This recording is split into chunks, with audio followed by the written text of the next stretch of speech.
Tonight, before you gently drift into sleep, I would like to invite you to travel back more than 2,000 years in time to a world of white stone palaces, graceful vessels gliding along the legendary Nile, and a woman whom history may have misunderstood more than almost anyone else. When we hear the name Cleopatra, most of us immediately think of beauty, seduction, and her famous romances with Julius Caesar and Mark Antony. Across the centuries, she has become a symbol of love, ambition, and irresistible charm.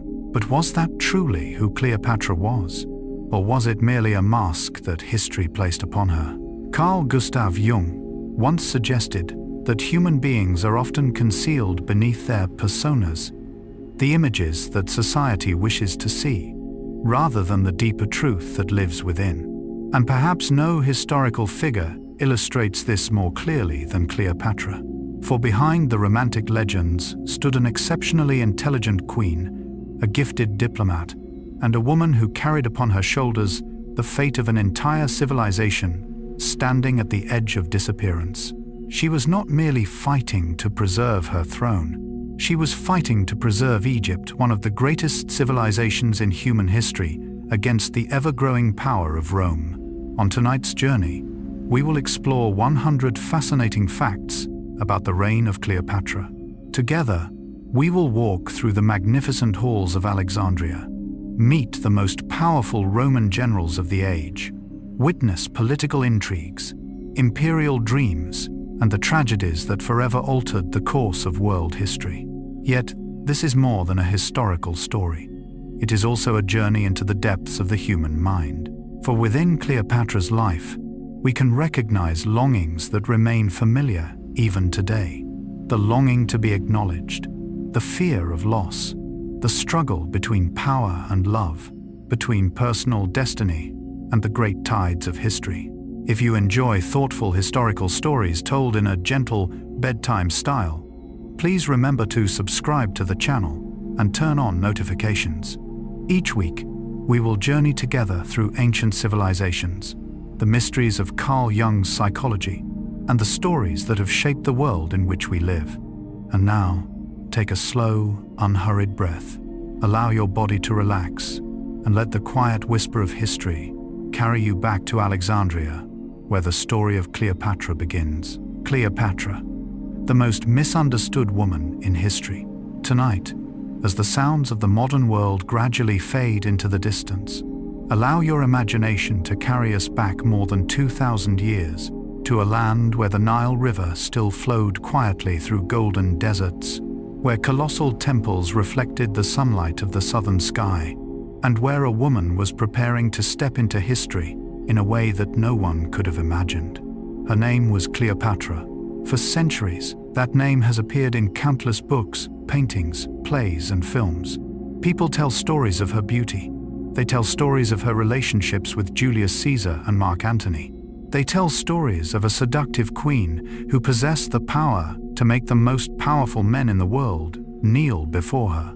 But the more we listen to those stories, the more we begin to notice something curious. The world seems to speak about powerful women differently than it speaks about powerful men. When a king succeeds, people speak about his talent. When a general wins a victory, people speak about his strategy. But when a woman rises to the height of power, history sometimes prefers to speak about her appearance, her emotions, or her romantic relationships rather than her intelligence and genuine abilities. And perhaps no one has been a clearer victim of this tendency than Cleopatra. Carl Gustav Jung once suggested that every human being wears a persona, a social mask. It is the image that the world sees. But that mask does not always reflect the true person beneath. Sometimes it conceals something far deeper. If we look only at the mask that history created for Cleopatra, we see a seductive woman. But if we look more deeply, we discover a strategist, a diplomat, a leader, a woman fighting a battle that was almost impossible to win. For Cleopatra did not live during Egypt's greatest age of glory. She lived during its final years. When we think of ancient Egypt, we often imagine the great pyramids, powerful pharaohs, golden treasures, gods, with the heads of birds and dogs. But by Cleopatra's time, all of those things already belonged to ancient history.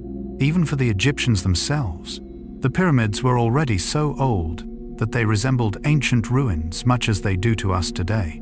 The glorious dynasties had long since passed. The empire that had once ruled this land had gradually weakened, and beyond the Mediterranean Sea, a new power was rising. Rome, like a tide that could not be stopped. Rome expanded year after year, absorbing one nation after another, one territory after another, one culture after another. Everyone knew it. Every ruler could see it, and Cleopatra could see it as well. That is why, when we study her life, we need to change the question. Instead of asking, how did Cleopatra win Caesar's heart? Perhaps we should ask, how did Cleopatra try to save her country? For that is the story that truly matters. It is the story of a woman born during a time when everything around her was changing. A woman who saw the storm approaching, and who was determined to do everything she could to protect the world she loved. Jung believed that in every human life, there comes a moment when one must confront the unavoidable, a truth one does not wish to accept.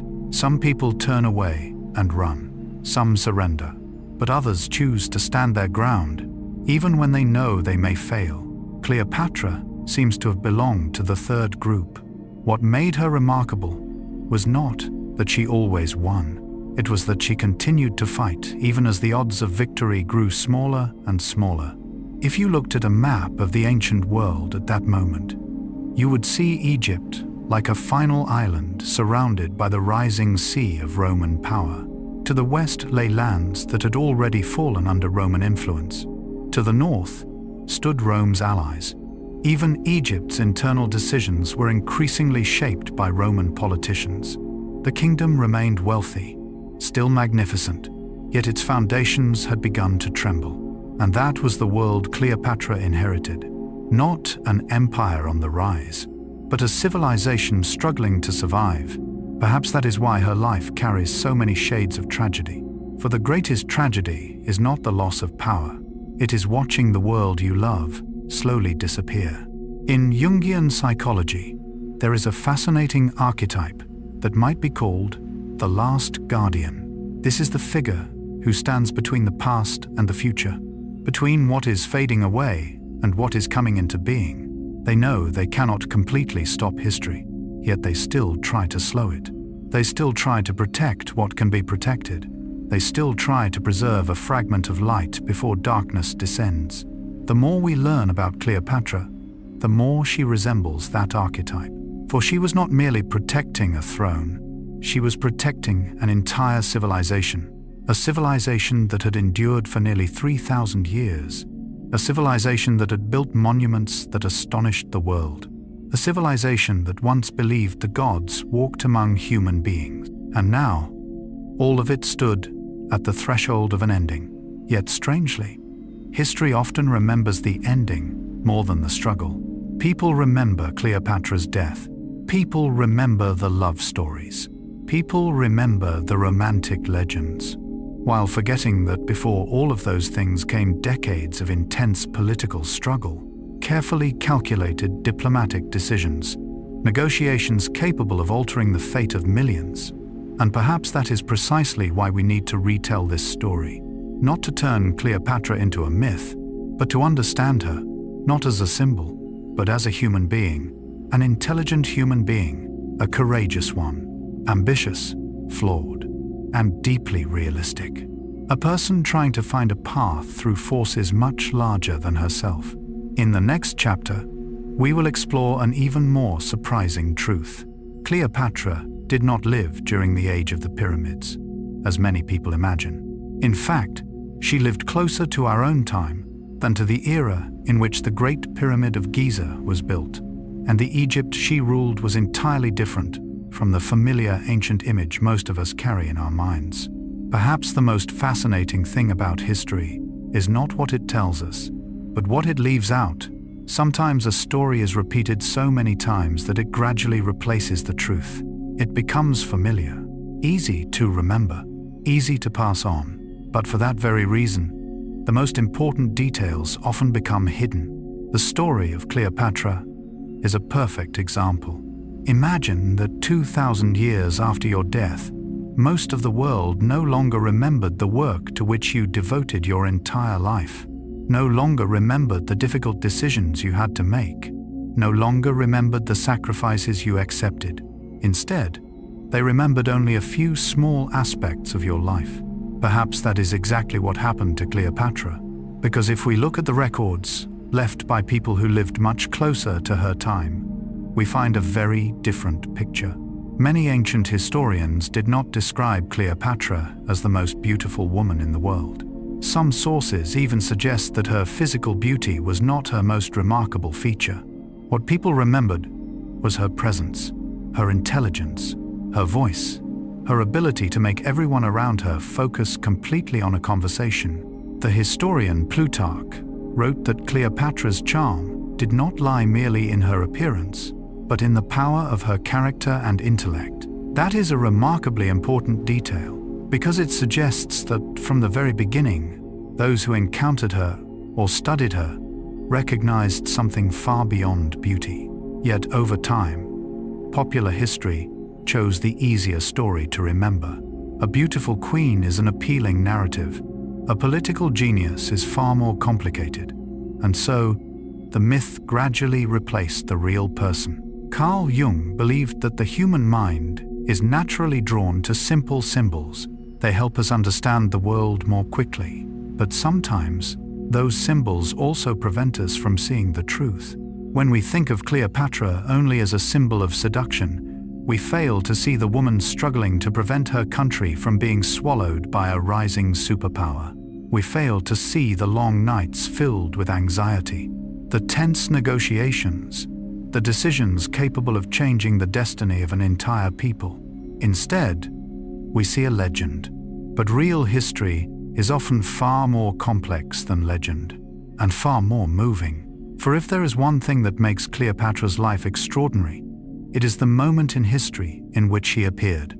She was born precisely at the point where two worlds were colliding. On one side stood Egypt, ancient, aged, carrying within it the memory of thousands of years of civilization. On the other stood Rome, younger, more aggressive, more ambitious, preparing to become the most powerful empire the world had ever known. Cleopatra stood between those two worlds, like a bridge, or perhaps more accurately, like the guardian of the final bridge. From a Jungian perspective, this is a very familiar image. In many ancient myths, there are figures who stand at the threshold between two ages. They do not fully belong to the past, yet neither do they belong to the future. They live within the transition itself, and they often carry burdens that few others can truly understand. Cleopatra was such a figure. She did not merely witness the end of an era. She became a symbol of that ending. It was a role both magnificent and painful. For sometimes the most important people in history are not those who build a new world, but those who witness an old world disappearing. Perhaps you have experienced something similar in your own life. An old house being torn down, a city changing, a relationship ending, a chapter of life closing. We often think suffering comes from loss, but sometimes what hurts even more is realizing that we cannot stop change. Cleopatra understood that better than almost anyone, for she was not merely confronting personal change, she was confronting historical change. And whatever the final outcome may have been, the most memorable thing is not that she failed, it is that she did not give up. In many classical stories, heroes are celebrated because they win. But Jung saw value in another kind of hero, those who maintain their dignity in the face of defeat, those who cannot alter the ending, yet still choose to act according to their convictions. Perhaps that is why Cleopatra continues to fascinate people more than 2 millennia later. Not because she was perfect, not because she was always right, not because she always triumphed, but because she represents something profoundly human. The courage to face the unavoidable, the resilience to endure while the world around her changes, and the desire to preserve what one loves even while knowing that time itself is working against it. As night slowly descended upon Alexandria, as torchlight reflected across the waters of the Mediterranean, and as winds from the desert drifted through the marble columns of the royal palace, Cleopatra perhaps did not yet know that her name would still be spoken thousands of years later. But she knew one thing. She knew that her age was changing. She knew that a historical storm was approaching, and she knew that if she wished to protect Egypt, she would need more than power. She would need wisdom, boldness, adaptability, and above all, she would need to understand how the world itself was moving.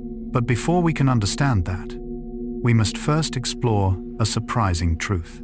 Cleopatra did not live in the Egypt that most of us imagine. She did not belong to the age of pyramid building, nor to the earliest era of the pharaohs. In reality, Cleopatra lived in an Egypt that was far more modern, an Egypt that was international, wealthy, complex, and standing directly at the crossroads between the ancient world and a new era that was just beginning to be born. Cleopatra lived in a completely different Egypt. When we think of Cleopatra, most of us instinctively imagine a very familiar world. Enormous pyramids rising from the desert sands, pharaohs wearing golden crowns, workers pulling massive stone blocks beneath the blazing sun, ancient rituals being performed in temples along the banks of the Nile. In the imagination of many people, Cleopatra seems to belong to that very age, as though she emerged from the same world as the kings who built the Great Pyramid of Giza. But the truth is far more surprising and far more fascinating. For when Cleopatra was born in 69 BC, the pyramids had already existed for more than 2,000 years. Pause for a moment and let that number sink in. To Cleopatra, the pyramids were ancient in much the same way that we today view the Colosseum or the Great Wall of China. They were monuments from a distant age, structures that even people of her own time regarded with wonder and reverence. To put it another intriguing way, Cleopatra lived closer to our own era than to the people who built the Great Pyramid. It is a fact that surprises many people, because in our minds, the entire history of Egypt is often compressed into a single unified image. Yet in reality, Egyptian civilization lasted for more than 3,000 years, a span of time so vast that it is difficult to comprehend. The distance between Cleopatra and Pharaoh Khufu, the builder of the Great Pyramid, was greater than the distance between Cleopatra and ourselves today. And this helps us understand an important truth.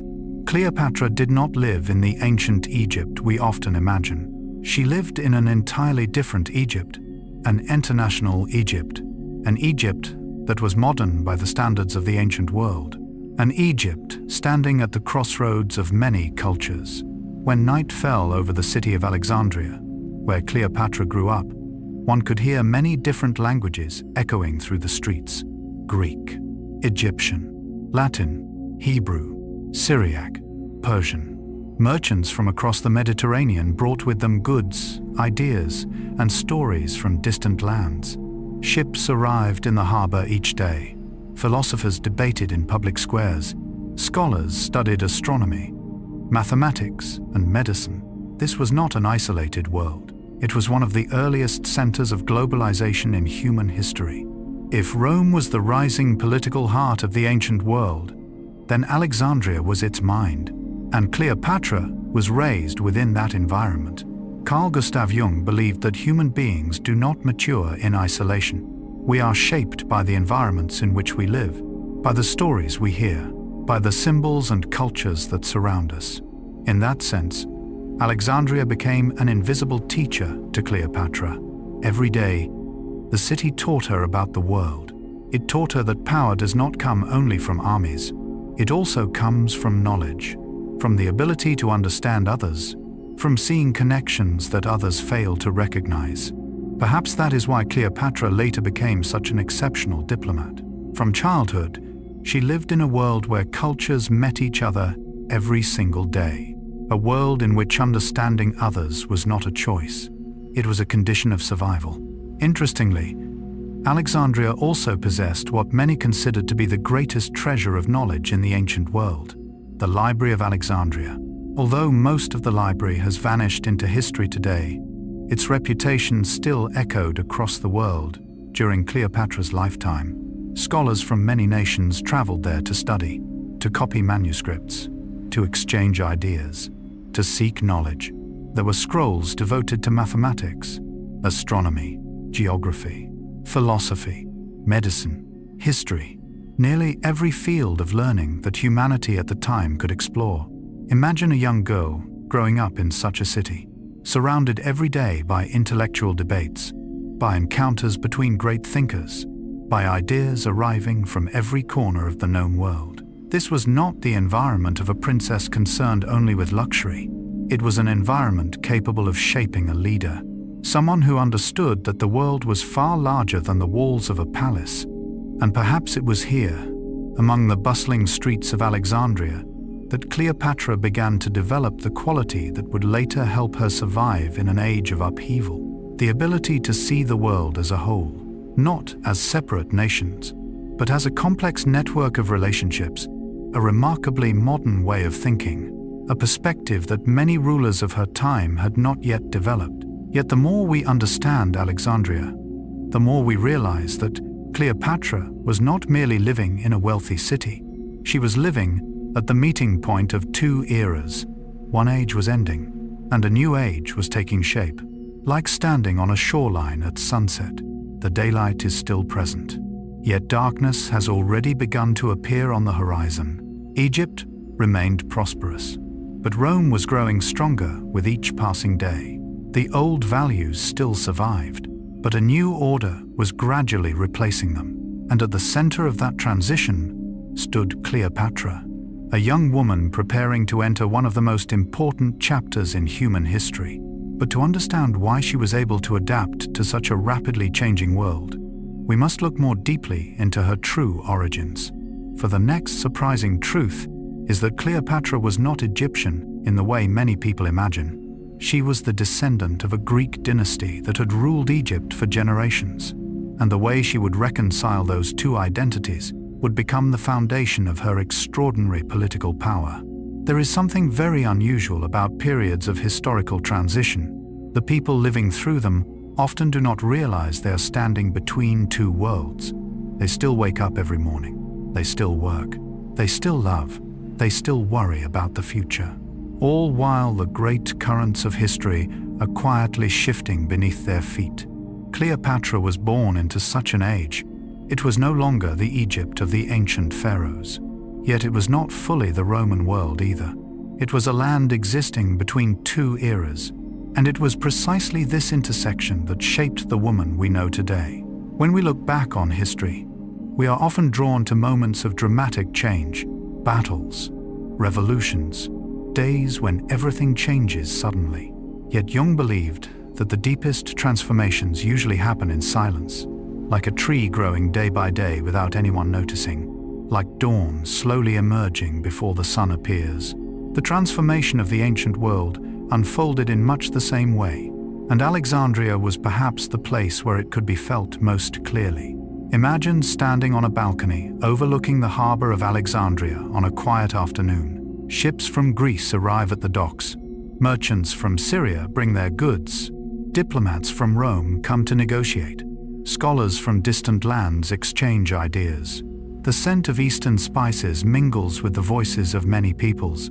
Different styles of clothing appear along the same street. If there was any city in the ancient world that resembled a modern, global metropolis, it was Alexandria. This was not a closed city.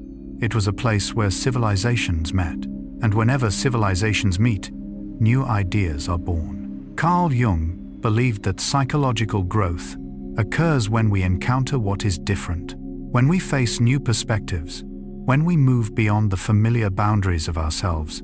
In that sense, Alexandria was like a giant symbol of growth, a city built upon the meeting of worlds, and Cleopatra grew up within that very environment. Perhaps that is why she differed from many rulers of her time. While many kings viewed the world through national boundaries, Cleopatra viewed it as a network of connections. She understood that power does not come solely from military strength. It also comes from trade, from knowledge, from diplomacy, from understanding how different cultures think. This was a special kind of intelligence, not the intelligence of the battlefield, but the intelligence of connection. And this is one reason many modern historians hold Cleopatra in such high regard, for she was the product of an increasingly international world, a world in which borders were becoming more fluid, a world that, in many ways, resembled our modern age more than a distant ancient past. This also explains why many people are surprised when they explore her life. They expect to find a queen living among ancient rituals. Instead, they encounter a leader operating within an extraordinarily complex political environment, someone who understood international relations, economics, propaganda, mass psychology, someone who understood that in a new age, power no longer resided only in the sword. It also resided in information, in image, in persuasion. Perhaps this is why Cleopatra still feels so familiar to us more than 2,000 years later. Many of the challenges she faced are the same challenges we face today. How do we preserve our identity in a globalized world? How do we balance tradition with innovation? How do we survive when larger forces are shaping the future? Those questions did not belong only to Cleopatra. They remain questions for modern humanity. And perhaps that is what makes history so fascinating. It does not merely tell us what happened. It helps us understand ourselves. Jung once wrote, "The least of things with a meaning is worth more in life than the greatest of things without it."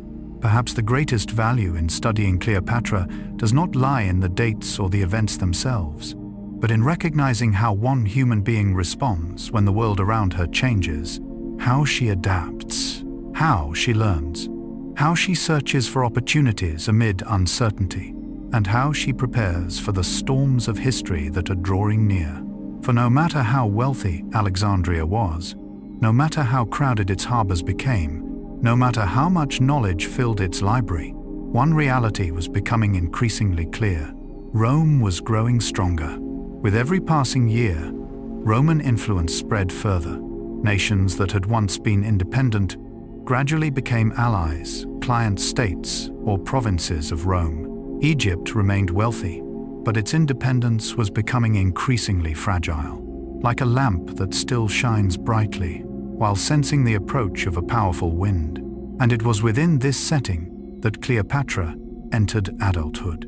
An adulthood not only for a human being, but for a future ruler, for very soon she would face a profound paradox.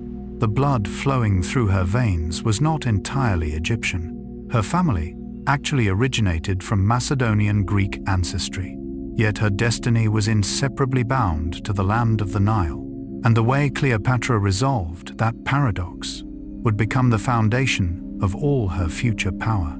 For unlike many of her ancestors, she would make a choice that very few members of the Ptolemaic Dynasty had ever made, a choice that would make her the most remarkable pharaoh in centuries. That is the story we will explore together in the next chapter. The Greek woman who became an Egyptian pharaoh. If there is one paradox at the center of Cleopatra's life, it is this: the most famous woman in Egyptian history was not actually Egyptian, at least not in the way most of us imagine. As evening settled over the harbors of Alexandria, as the lights of ships shimmered upon the waters of the Mediterranean, few people may have realized that the family ruling Egypt at that time actually originated from a distant land across the sea. To understand this, we must travel back nearly 3 centuries before Cleopatra's birth. In 332 BC, a young man named Alexander the Great entered Egypt. He did not remain there for long, but his arrival changed the history of the region forever. After Alexander's death, his vast empire was divided among his generals. One of them was Ptolemy. That general gained control of Egypt and founded the Ptolemaic Dynasty. It was this family that would rule Egypt for nearly 300 years, and Cleopatra was its final descendant. What is particularly fascinating is that the Ptolemaic rulers always considered themselves Greek. They spoke Greek. They practiced Greek culture. They built palaces in the Greek style. They preserved the Macedonian identity of their ancestors. Although they ruled Egypt, they lived largely separated from the native Egyptian population. For many generations, members of the royal family rarely even learned the Egyptian language. They governed the land, but they did not entirely belong to it. This created an invisible distance, a distance that most rulers before Cleopatra never truly crossed. And it is here that the story begins to become extraordinary. For Cleopatra chose a different path, a path that few of her ancestors had taken. She learned the Egyptian language. Today, that may seem perfectly ordinary, but at the time, it was a decision of profound political significance. It was much like a leader stepping down from a high platform of authority to speak directly with the people in their own language, without interpreters, without distance, without layers of separation. In ancient history, this was far rarer than we might imagine. The historian Plutarch recorded that Cleopatra possessed the ability to converse with many different peoples in their own languages. He wrote, "It was a pleasure merely to hear the sound of her voice." What makes that statement so interesting is not the sound of Cleopatra's voice itself. It is her ability to connect. She understood that language is not merely a tool of communication. Language is a bridge into another person's mind. Carl Gustav Jung devoted much of his life to the study of symbols. He believed that human beings do not communicate only through words. We communicate through the meanings that exist behind words, through stories, through cultural symbols, through the things that make us feel we belong to a particular community. In that sense, Cleopatra's study of the Egyptian language was not simply an exercise in learning vocabulary. She was learning how to enter the inner world of her people, learning to understand the gods they worshipped, the traditions they preserved, the fears and hopes that had lived for thousands of years along the banks of the Nile. It was an act of profound psychological significance, for sometimes the greatest form of power comes not from forcing others to listen to us, but from allowing them to feel understood. Perhaps this was one of the greatest secrets behind Cleopatra's strength. She did not try to become a ruler standing outside Egypt. She tried to become part of Egypt itself. This became especially important as the nation faced increasing pressure from Rome. During periods of uncertainty, people naturally seek symbols that provide a sense of stability. Familiar image, familiar stories, leaders who make them feel that their traditions are still being honored. Cleopatra understood this, and she began to shape her public image in a remarkably subtle way. On one hand, she remained a Greek queen, educated within the Greek tradition, speaking Greek, understanding the Mediterranean world, capable of conversing with Roman politicians on equal terms. But on the other hand, she also presented herself as an Egyptian pharaoh, a protector of the ancient gods, a guardian of long-established traditions, a ruler connected to the very soul of the land beside the Nile. From a distance, this may appear to be little more than a political strategy, and indeed, it was. But it also reflected something much deeper. Jung believed that true maturity emerges when individuals learn to reconcile the opposing forces within themselves. He called this process individuation, the journey toward becoming a whole human being, not by choosing one side and rejecting the other, but by integrating things that seem contradictory. In a sense, Cleopatra was doing something very similar. She did not abandon her Greek heritage, yet neither did she turn away from Egypt. Instead of choosing one identity over the other, she found a way to become both, a bridge between two worlds, a person carrying two civilizations within herself, and this would become the foundation of her future power. Yet building a bridge between two identities was never easy, for the closer Cleopatra came to the throne, the more she realized that not everyone wished to see such harmony. Within the corridors of power in Alexandria, rivalries were quietly taking shape, ambitions were awakening, and very soon, she would have to prove that she was not merely someone who understood Egypt, but someone strong enough to protect it. There is a pattern that repeats itself throughout history. The most successful rulers are often not those who try to force the world to become what they want it to be. They are those who understand the world as it truly is. Cleopatra seems to have possessed that ability from an early age. She understood that Egypt was not merely a piece of land. It was a collective memory stretching across thousands of years. A network of symbols, myths, and traditions woven deeply into the minds of millions. And if she wished to rule Egypt, she could not simply sit upon a throne. She had to enter that spiritual world. Carl Jung called the enduring images that exist within the human psyche archetypes. These archetypes appear in myths, religions, and cultures across the world. They represent deep patterns that human beings instinctively recognize and trust. In ancient Egypt, the image of the pharaoh was not merely that of a king. The pharaoh was a bridge between humanity and the divine, the guardian of cosmic order, the symbol of balance between heaven and earth. For centuries, it had been one of the most powerful archetypes known to the Egyptian people, and Cleopatra understood this. While many rulers of the Ptolemaic Dynasty viewed themselves as Greek monarchs living upon Egyptian soil, Cleopatra chose a different approach. She appeared in temples wearing traditional pharaonic attire. She participated in Egyptian religious ceremonies. She had her name carved upon temple walls alongside those of earlier pharaohs, not as a foreign ruler governing Egypt, but as part of Egypt's own history. This may seem difficult for some modern observers to understand, but in that era, symbols possessed power equal to armies.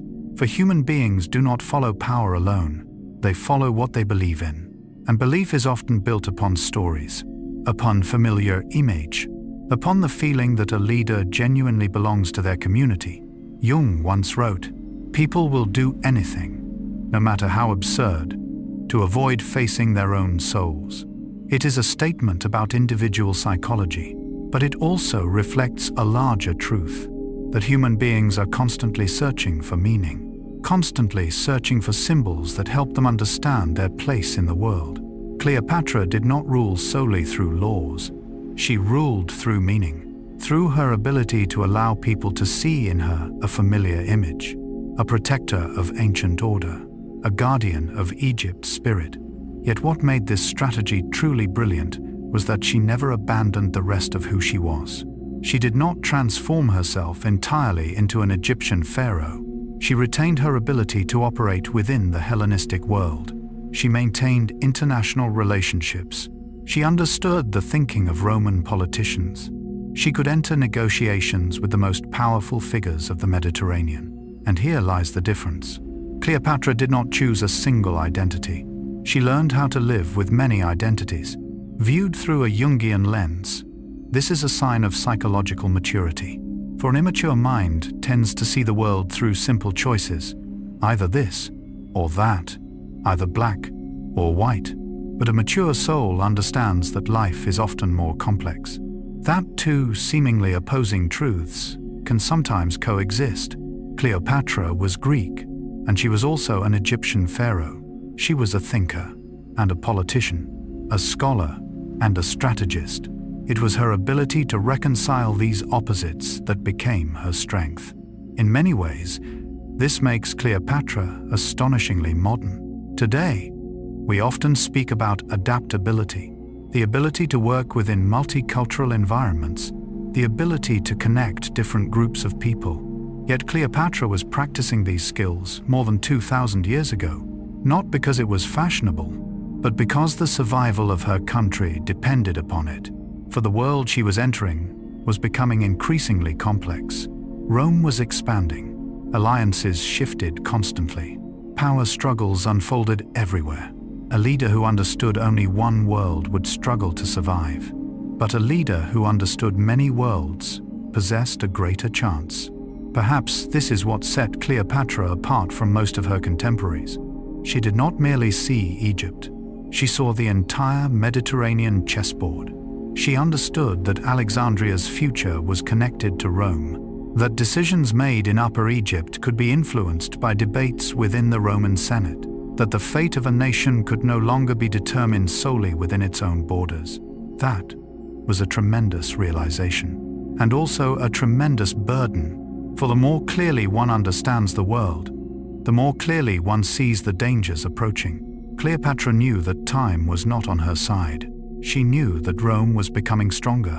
She knew that the challenges ahead could not be solved by symbols or ceremonies alone. Sooner or later, she would have to enter real battles, political battles, power struggles, conflicts capable of determining the survival of an entire dynasty. Yet before facing those storms, Cleopatra possessed another weapon, one even more powerful than royal blood, more powerful than armies, and at times, more powerful than gold itself. It was intelligence, the gift of communication, the ability to understand people, the ability to speak to different nations in their own languages.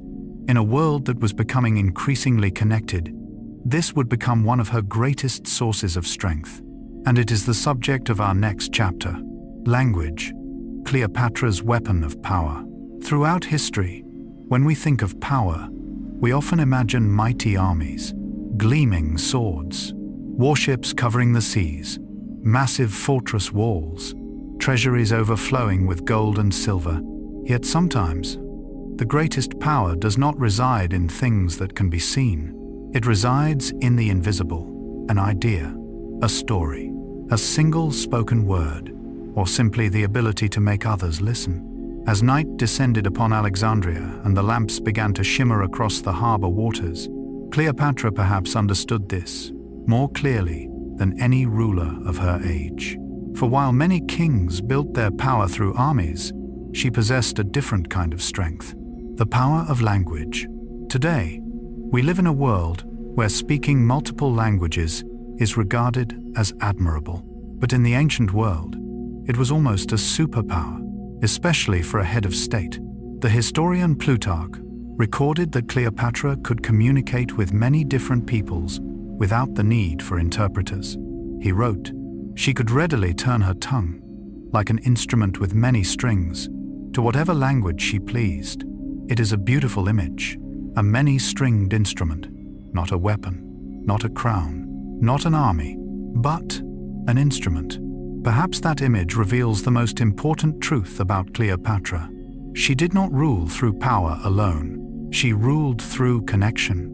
In Cleopatra's time, the Mediterranean was a vast and diverse world.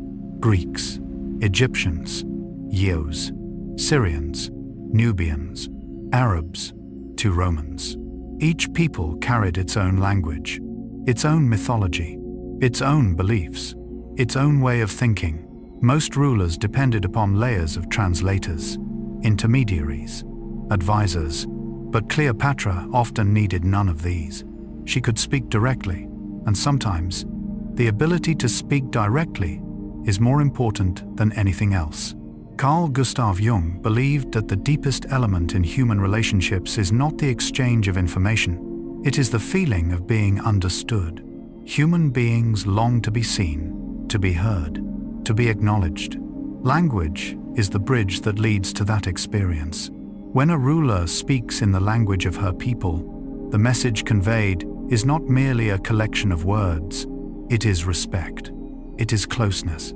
It is an affirmation that says, "I understand you." Perhaps this is what made Cleopatra different. She did not see language as a skill. She saw it as a doorway into the minds of different people. Imagine a meeting between Cleopatra and a delegation arriving from the east. While others waited for translators to render each sentence, she could respond immediately. She could grasp subtle meanings, recognize emotions, understand what remained unspoken. For in every conversation, words are only a small part of what is being communicated. What matters most often exists in the silence between sentences, in the eyes, in the rhythm of speech, in the way people choose their words. And such things are easily lost when filtered through a third person. Jung devoted much of his life to studying symbols. He realized that people rarely say exactly what they truly think.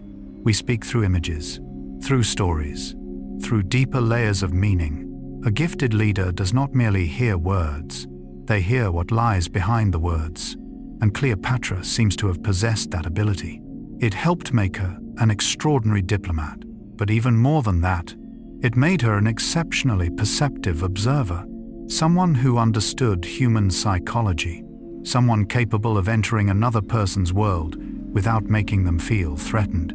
This was a very different form of power, quiet, unassuming, without display, without armies, yet at times more powerful than armies. For empires may be built through war, but lasting alliances are often built through understanding. Perhaps that is why many people who lived during her lifetime did not speak first about her beauty.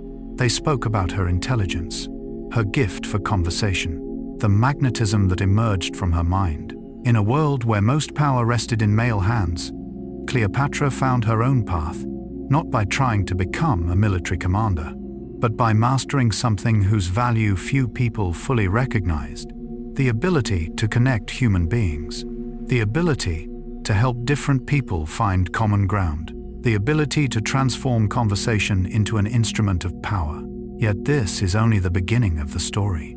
For behind her ability to speak many languages lay something even deeper, a form of wisdom that even Cleopatra's most dangerous opponents would eventually recognize. It was not merely that she knew what to say, it was that she knew whom to say it to, when to speak, and when to remain silent. And this ability to understand human psychology would become the most powerful weapon of her entire life. There is a profound difference between hearing someone speak and truly understanding them. Most people spend their lives learning how to speak. Very few spend their lives learning how to listen. And perhaps it is here that Cleopatra became truly remarkable. When we look back on her life, we are often captivated by her famous encounters with Julius Caesar and Mark Antony. Yet if we look more carefully, we discover that Cleopatra's success did not originate from those dramatic moments. It came from thousands of smaller conversations, negotiations, discussions, meetings with priests, merchants, generals, diplomats, moments in which a single well-timed sentence could prevent a war, or a single misplaced word could destroy an entire alliance. In Carl Jung's psychology, language is not merely a tool for transmitting information, it is a means through which inner worlds meet. Every human being lives within a private world formed by memories, beliefs, fears, and hopes. To influence someone, one must first understand the world in which they live, and that seems to have been Cleopatra's greatest gift. She did not merely study languages, she studied people. Those are two entirely different things. Many individuals can memorize vocabulary, but not everyone can understand what is happening behind another person's eyes. Not everyone can recognize the fears someone is trying to conceal. Not everyone can perceive ambitions that remain unspoken. But great leaders often possess that ability. They hear what has not been said. They see what exists behind the words. And history suggests that Cleopatra was one of those people. Perhaps this is why she survived for so long within such a dangerous political environment. For Cleopatra's world was not a world of innocence. It was a world of intrigue, fragile alliance, unexpected betrayals, decisions capable of altering the fate of entire nations. In such a world, understanding people could be even more important than understanding warfare. Jung once wrote, "Knowing your own darkness is the best method for dealing with the darknesses of other people." This quotation feels particularly fitting for Cleopatra's story. For the person who truly understands humanity is not someone who sees only goodness, but someone who understands that every individual contains complex motivations, desires, fears, ambitions, wounds. Cleopatra seems to have possessed the ability to perceive all of these things, and it was this ability that helped make her an exceptional negotiator. When speaking with Egyptian priests, she understood the power of religion. When speaking with merchants, she understood the power of economics. When speaking with Roman politicians, she understood the power of ambition. Each conversation represented a different world, and she knew how to step into each of those worlds. There is something deeply thought-provoking here. Most rulers throughout history have tried to make others become more like themselves. Cleopatra appears to have done the opposite. She first sought to understand others. This does not mean she was weak. Quite the contrary. It was a more subtle form of strength. For when you understand what motivates another person, you can anticipate their decisions. You can build trust.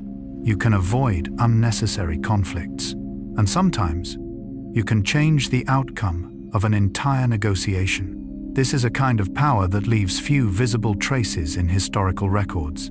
No monument is erected for a successful conversation. No triumphal parade celebrates a negotiation that prevented a war. Yet history is often shaped by precisely such moments. And Cleopatra understood this. Perhaps that is why those who met her frequently spoke more about the charm of her communication than about her physical appearance. They spoke about her ability to make others feel important, her ability to bring conversations to life, her ability to connect people from entirely different worlds. This is a form of attraction that does not depend upon youth, does not depend upon time, and does not easily fade away. Carl Jung believed that human beings are naturally drawn to those who help them feel seen, understood, acknowledged. It is one of the deepest needs of the human soul. Perhaps Cleopatra touched that need in many people, not through magic, not through legend, but through intelligence, through curiosity about human beings, through her ability to listen. Sometimes, when reading about historical figures, we become absorbed in the great events, the battles, the conspiracies, the world-changing moments. But if there is one gentle lesson to take from this chapter, perhaps it is this: the most enduring forms of power are often the quietest. They reside in the ability to understand others, the ability to connect, the ability to build bridges between different worlds. And that is exactly what Cleopatra spent her life doing. Yet no matter how extraordinary her intelligence and communication skills may have been, there remained one reality she could not ignore. Beyond the magnificent walls of Alexandria, a power was steadily growing: Rome. The empire expanding its influence across the Mediterranean. The empire upon which even Cleopatra's father had depended in order to keep his throne. Very soon, she would discover that her diplomatic gifts were about to face their greatest test. For when Cleopatra ascended to the throne, Egypt was no longer an untouchable superpower. It was a wealthy but fragile kingdom, living beneath the ever-growing shadow of Rome. And that will be the story of the next chapter. Egypt, under the shadow of Rome. There are moments in history when a nation still appears powerful from the outside, yet beneath the surface, cracks have already begun to form. The palaces remain magnificent. The treasuries remain full. Ships continue to crowd the harbors. Ceremonies still unfold beneath the brilliant sun. Yet somewhere, hidden beneath all that splendor, something is changing. Something is slowly shaking the foundations of an entire world. When Cleopatra entered adulthood, Egypt was precisely such a kingdom. If a traveler from a distant land had arrived at Alexandria in the early years of the 1st century BC, he might have believed he had reached the wealthiest center on earth. Enormous grain warehouses, crowded streets, merchants arriving from every corner of the Mediterranean. White stone temples gleaming beneath the sunlight, scholars debating within libraries, marketplaces overflowing with spices, papyrus, glass, gold, and silver. Everything spoke of wealth, prosperity, success. Yet history often teaches us that wealth is not the same as security, and power is not always the same as freedom. Carl Gustav Jung observed that human beings are often captivated by appearances. We see strength and assume that strength exists within. We see stability and assume that everything is secure. But sometimes the most frightening realities are the ones hidden behind the curtain. Egypt, during Cleopatra's lifetime, was much the same. Outwardly, there was prosperity. Internally, there was a growing dependence upon a rising power across the Mediterranean, Rome. Today, When we look back on history, we know that Rome would eventually become one of the most powerful empires ever to exist. But for those living during Cleopatra's time, that future was not yet entirely clear. They simply saw Rome growing stronger, year after year, war after war, alliance after alliance, like a shadow slowly stretching across the ground as the sun descends. At first, the shadow appears harmless, but gradually it begins to cover everything. When Cleopatra was still a child, Rome had already become the force that shaped the destiny of much of the Mediterranean world. Kings, generals, merchants, politicians, all of them had to consider Rome in every decision they made. Egypt was no exception. In truth, that dependence had begun long before Cleopatra was born. Her father, Ptolemy XII, serves as a clear example. He was king of a wealthy nation, yet he was not powerful enough to keep his throne through his own strength alone. During a period of political turmoil, he was overthrown and forced to leave Egypt. It is a moment worth reflecting upon. For when a king must abandon his own country in search of help from elsewhere, it often reveals a painful truth. The real power is no longer entirely in his hands. Ptolemy XII turned to Rome, not as an equal ally, but as a ruler seeking assistance, and Rome agreed to help, of course, not for free. History rarely operates through pure generosity, especially in politics. Rome sent its armies. Ptolemy regained his throne, but the price was enormous. Egypt became increasingly indebted, increasingly dependent, increasingly bound to Roman political interests. One could say that from that moment onward, a portion of Egypt's independence had already begun to be traded away, not through a battle, not through an invasion, but through debts, agreements, political obligations.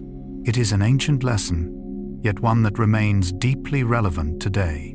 Sometimes a nation loses its freedom not through defeat on the battlefield, but through the invisible chains of dependence. Jung once wrote, "Everything that irritates us about others can lead us to an understanding of ourselves." Viewed more broadly, the story of Egypt and Rome reflects something within human psychology as well. Sometimes we cling to an external source of strength in order to solve our difficulties, and gradually, that very source of strength begins to control our lives. At first, it is assistance, then dependence, and eventually, subordination. Egypt was walking that path, and Cleopatra was born precisely when the consequences of that process were becoming impossible to ignore. What made her circumstances particularly tragic was the paradox she inherited.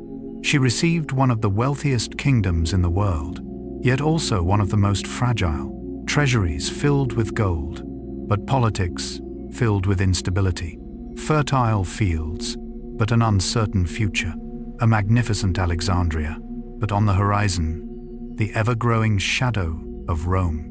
This is the kind of paradox that often appears during the final chapters of history, when a civilization still possesses its beauty, yet has begun to lose the ability to determine its own destiny.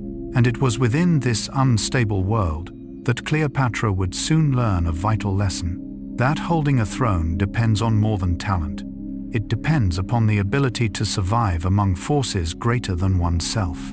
Yet the greatest difficulties still lay ahead, for very soon, the crisis would no longer come only from Rome. It would emerge from within the royal family itself, within the walls of the Alexandrian palace, and it would mark the beginning of a struggle capable of determining the fate of both Cleopatra and Egypt. If one had stood upon the highest balcony of the royal palace in Alexandria during Cleopatra's youth, the view would have inspired pride in any ruler. In the distance stretched the deep blue waters of the Mediterranean, ships filled with goods from every corner of the known world, massive grain depots storing one of the most valuable resources of the ancient age, white stone temples reflecting sunlight, crowded streets filled with life. At first glance, it was the image of a thriving nation, a nation admired by many others. Yet sometimes the greatest danger in life is not poverty. It is wealth that causes us to forget our weaknesses. Egypt remained rich, extraordinarily rich. The Nile continued to provide abundant harvests. Its fertile fields continued to feed millions. Alexandria remained one of the greatest commercial centers on earth. And that is precisely why Rome was so interested in Egypt. For in the ancient world, food was power. Egyptian grain did not merely feed Egyptians. It fed vast numbers of Romans as well. And anyone who controlled that supply possessed an extraordinarily powerful political weapon. Cleopatra understood this, perhaps from a very early age. She understood that her country still possessed value, still possessed strength, yet she also understood that this value made Egypt an attractive target for outside powers. It is a paradox repeated throughout history. Rich lands are rarely allowed peace for very long.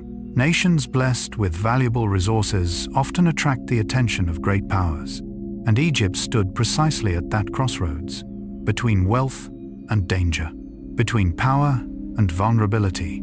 Carl Jung believed that one sign of maturity is the ability to see reality as it truly is, not as we wish it to be, not as we imagine it to be, but as it actually exists. This is where many people fail, for human beings often prefer comforting illusions to difficult truths. But Cleopatra does not seem to have been that kind of person. She could not afford to live inside illusions, not when the future of an entire kingdom depended upon her decisions. Even while she was young, she saw what many others preferred not to see: that Egypt was no longer the sole center of power, that the world had changed, that Rome was no longer a distant ally. Rome was gradually becoming the force that determined the fate of other nations. It was a painful truth, especially for a civilization that had endured for thousands of years. For deep within, every people wishes to believe that they are special, that they will endure forever, that their age will never end. But history does not work that way. Every civilization must face moments of transition, moments when the old world begins to give way to the new. And Cleopatra was living within exactly such a moment. Jung once wrote, "Life really does begin at 40. Up until then, you are just doing research." Although this statement is often taken humorously, it contains a deeper idea. Human beings mature when they begin to see reality more clearly, when they stop living through naive expectations and begin accepting the world as it truly is. Cleopatra underwent a similar transformation. She could not change the fact that Rome was stronger. She could not change Egypt's debts.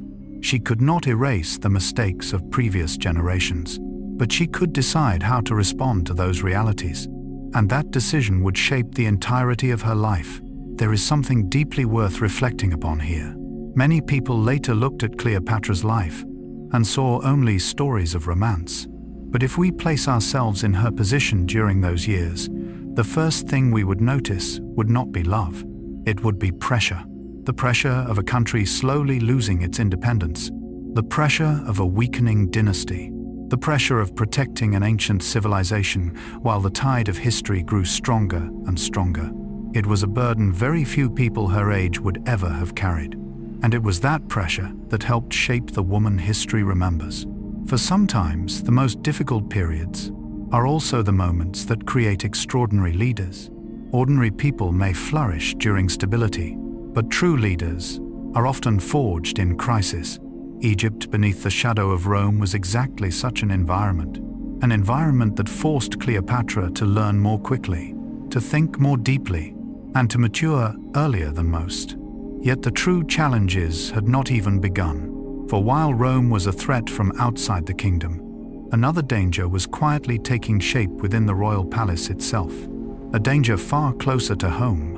A danger born of blood ties, a danger emerging from the power struggles among members of the Ptolemaic Dynasty.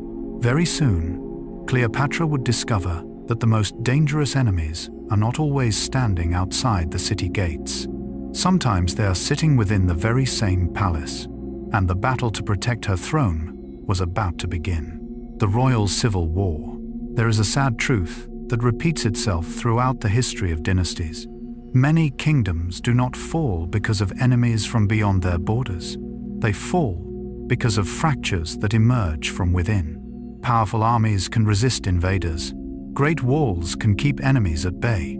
But no wall is high enough to prevent greed, fear, or the hunger for power from finding their way into the human heart. When Cleopatra ascended to the throne, she was not only confronting the ever-growing shadow of Rome, she was also facing a battle much closer to home. A battle unfolding within her own family, within the walls of the Alexandrian palace, among people who shared the same bloodline. According to the traditions of the Ptolemaic Dynasty, the throne was often shared among members of the royal family. The system had been created with the hope of maintaining stability. Yet in practice, it often produced the opposite result. For whenever power is shared, one question inevitably arises: who truly holds authority? After her father's death, Cleopatra became co-ruler alongside her very young brother, Ptolemy XIII. On paper, they were two rulers governing a single kingdom. But history rarely unfolds as neatly as words written on parchment. Behind the young king stood an entire network of ambitious advisors, people who understood that real power does not reside in a crown. It resides in the ability to influence the person wearing it. Ptolemy XIII was still very young, and that made him a perfect instrument for those who wished to control the court. Cleopatra, however, was entirely different. She was highly educated, intelligent, decisive, capable of making her own decisions. To those who sought control, that was a threat. For an independent-minded queen is always more difficult to manipulate than a young king. Carl Gustav Jung observed that within every human organization, from families to nations, there exists an invisible struggle between consciousness and the unconscious, between what is openly visible and what unfolds in the shadows. Power struggles rarely begin with war. They usually begin with whispers, rumors, private conversations behind closed doors, alliances formed in silence. Alexandria at that time was filled with such things. Within the long marble corridors of the royal palace, quiet conflicts unfolded every day, not through swords, but through influence, not through armies, but through manipulation. Cleopatra likely recognized this very early. She understood that her greatest battle was not yet with Rome. It was with those who sought to remove her from the center of power. It was an especially painful circumstance. For few things are more difficult than realizing that those closest to you can become your most dangerous opponents. Jung once wrote, "Where love rules, there is no will to power, and where power predominates, their love is lacking." In the royal families of the ancient world, those words often proved painfully true. When power becomes the center of everything, personal relationships are frequently distorted. Brothers become rivals. Relatives become political instruments. Trust becomes a luxury, and family itself can become the most dangerous battlefield. That was the world Cleopatra inhabited, a world where every decision was watched. Every word was analyzed. Every step carried political consequences. During the early years of co-rule, tensions between Cleopatra and the factions supporting Ptolemy XIII steadily increased. The advisors surrounding the young king began searching for ways to diminish her influence. At first, the changes were subtle. Administrative decisions, meetings held without her presence, decrees issued without her consultation. But gradually, the signs became impossible to ignore, like dark clouds gathering on the horizon before a storm. Cleopatra began to realize that this was no longer a disagreement. It was a struggle for power, and in such a struggle, only one side could ultimately prevail. Perhaps what makes this story so moving is that Cleopatra was not fighting solely for herself. Behind every decision she made lay a larger question. Who would lead Egypt during the most dangerous moment in its history? Who would confront Rome? Who would protect what remained of the kingdom's independence? Who would decide the future of millions? To Cleopatra, this was no longer merely a personal contest. It was a battle over the direction of an entire nation. Yet with each passing day, the balance of power tilted further toward her opponents. Those who wished to remove Cleopatra were no longer satisfied with weakening her influence. They wanted more. They wanted her removed entirely from the center of power. And eventually, that is exactly what happened. One of the defining moments of Cleopatra's life, a moment that would change everything. The Queen of Egypt was forced to leave Alexandria, driven from the throne, exiled from the very country she had been born to rule. Yet strangely enough, what appears to be an ending is sometimes the beginning, and Cleopatra's exile was one of those moments. For beyond the walls of Alexandria, fate was preparing to bring her face to face with a man who would change world history. But before that encounter could occur, Cleopatra would first have to endure the darkest days of her life. In every human life, there are moments when everything familiar suddenly disappears. Doors that once stood open are closed. People who once stood beside us turn away. Plans that seemed certain dissolve in a matter of moments. Carl Jung described such periods as confrontations with darkness. Not darkness outside us, but darkness within our own lives. Moments when people are forced to discover who they truly are, after titles, positions, and familiar forms of protection have been stripped away. For Cleopatra, exile from Alexandria was precisely such a moment. Imagine what that must have felt like. A woman born in a palace, raised among marble columns, educated to become a ruler, convinced that her destiny was inseparably linked to Egypt. And then, one day, that city no longer belongs to her. The gates of Alexandria close behind her. Those who once bowed before her now serve someone else. The familiar corridors become the territory of her rivals. This was not merely a political defeat. It was a profound psychological wound. For sometimes the deepest pain is not the loss of power, it is the loss of belonging. Cleopatra did not simply lose a throne. She lost the center of her world. Jung once wrote, "I am not what happened to me.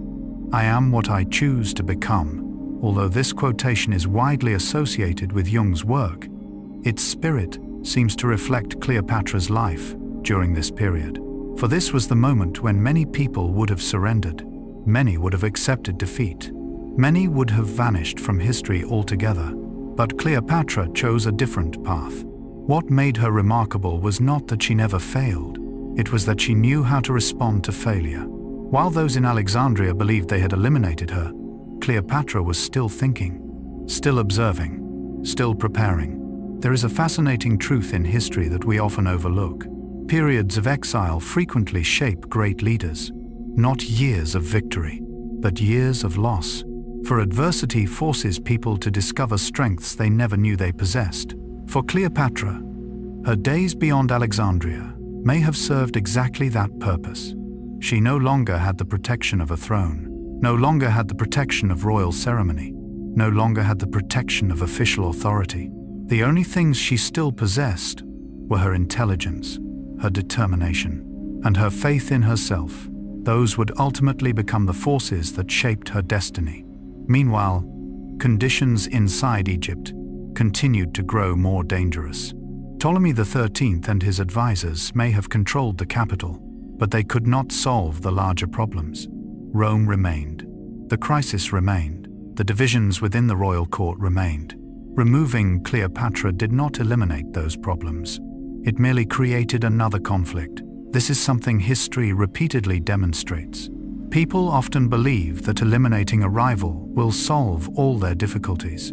Yet many crises do not originate from individuals. They arise from deeper structures, from unresolved tensions, from realities that no one wishes to confront. Egypt at that moment was a perfect example. The struggle between Cleopatra and the faction of Ptolemy XIII was merely the outward expression of a larger problem, a weakening kingdom, a divided dynasty, a world changing too quickly. And while both sides fought among themselves, history was preparing to introduce an event that no one could foresee. Another civil war, this time not in Egypt, but in Rome, a conflict between two of the most powerful men in the world, Pompey and Julius Caesar. At first, those events seemed very far away from Alexandria, but slowly they began moving closer, like distant thunder rolling across the horizon before a storm arrives. And very soon, Cleopatra's fate would become intertwined with one of the most famous figures in human history. The strange thing is that if Cleopatra had never been exiled, she might never have met him. If she had not been driven from her throne, history might have unfolded in an entirely different way. Sometimes the most painful disruptions open the most unexpected doors. It is one of life's great paradoxes. The things we regard as endings are often only the beginnings of a new chapter. And for Cleopatra, that new chapter was about to begin. A chapter filled with boldness, with risk, and with consequences that would change not only her own life, but the fate of Egypt itself. For very soon, the exiled queen would make one of the most famous decisions in history, a decision that would cause her name to echo across more than 2,000 years, a decision that would lead her to a fateful meeting with Julius Caesar. Meeting Julius Caesar, a fateful turning point. If we look back upon Cleopatra's entire life, it is difficult to find a moment more decisive than her meeting with Julius Caesar. It was not merely a meeting between two individuals. It was a meeting between two currents of history, between Egypt and Rome, between a civilization struggling to survive and a rising power destined to dominate the world. Yet what has made this story captivating for more than 2,000 years is not simply its historical significance. It is the extraordinary boldness of the woman at its center. As night settled over Egypt in those days, Cleopatra was no longer a queen seated upon her throne. She was an exile, a woman who had lost her power, a woman standing on the edge of disappearing from history altogether. Her rivals in Alexandria likely believed that the game was over, that the young woman who once dreamed of becoming pharaoh had become nothing more than a fading memory. But history often changes at the moments when no one expects it. Carl Jung once wrote, "Until you make the unconscious conscious, it will direct your life and you will call it fate." This thought feels especially fitting for that moment. For many people who look back upon Cleopatra's life speak of destiny, as though everything had been predetermined. But if we look more closely, we discover that what created the turning point was not fate, it was choice. A courageous choice, a dangerous choice, a choice that most people would never dare to make. While Cleopatra searched for a path back to power, the Roman world was descending into crisis. Julius Caesar and Pompey, the two most powerful men of their age, were locked in a brutal civil war. After a series of reversals, Pompey fled to Egypt, hoping to find refuge. Yet the men controlling the Egyptian court committed a grave mistake. They believed that the best way to win Caesar's favor was to kill Pompey. When Caesar arrived in Alexandria, he did not receive the gift of victory. He received the severed head of his rival, a sight that reportedly disturbed even Caesar himself. For among the powerful, betrayal rarely creates trust. It creates fear. If someone can betray Pompey, they can betray anyone. And it was in that moment of uncertainty that Cleopatra saw an opportunity. A small opportunity, fragile, dangerous, but capable of changing everything. What is remarkable is that she did not choose to wait. She did not choose to hide. She did not choose surrender. Instead, she decided to approach the most powerful man in the world directly. Today, knowing how the story unfolds, it is easy to think that this decision was obvious. But imagine standing in Cleopatra's place. Who was Caesar?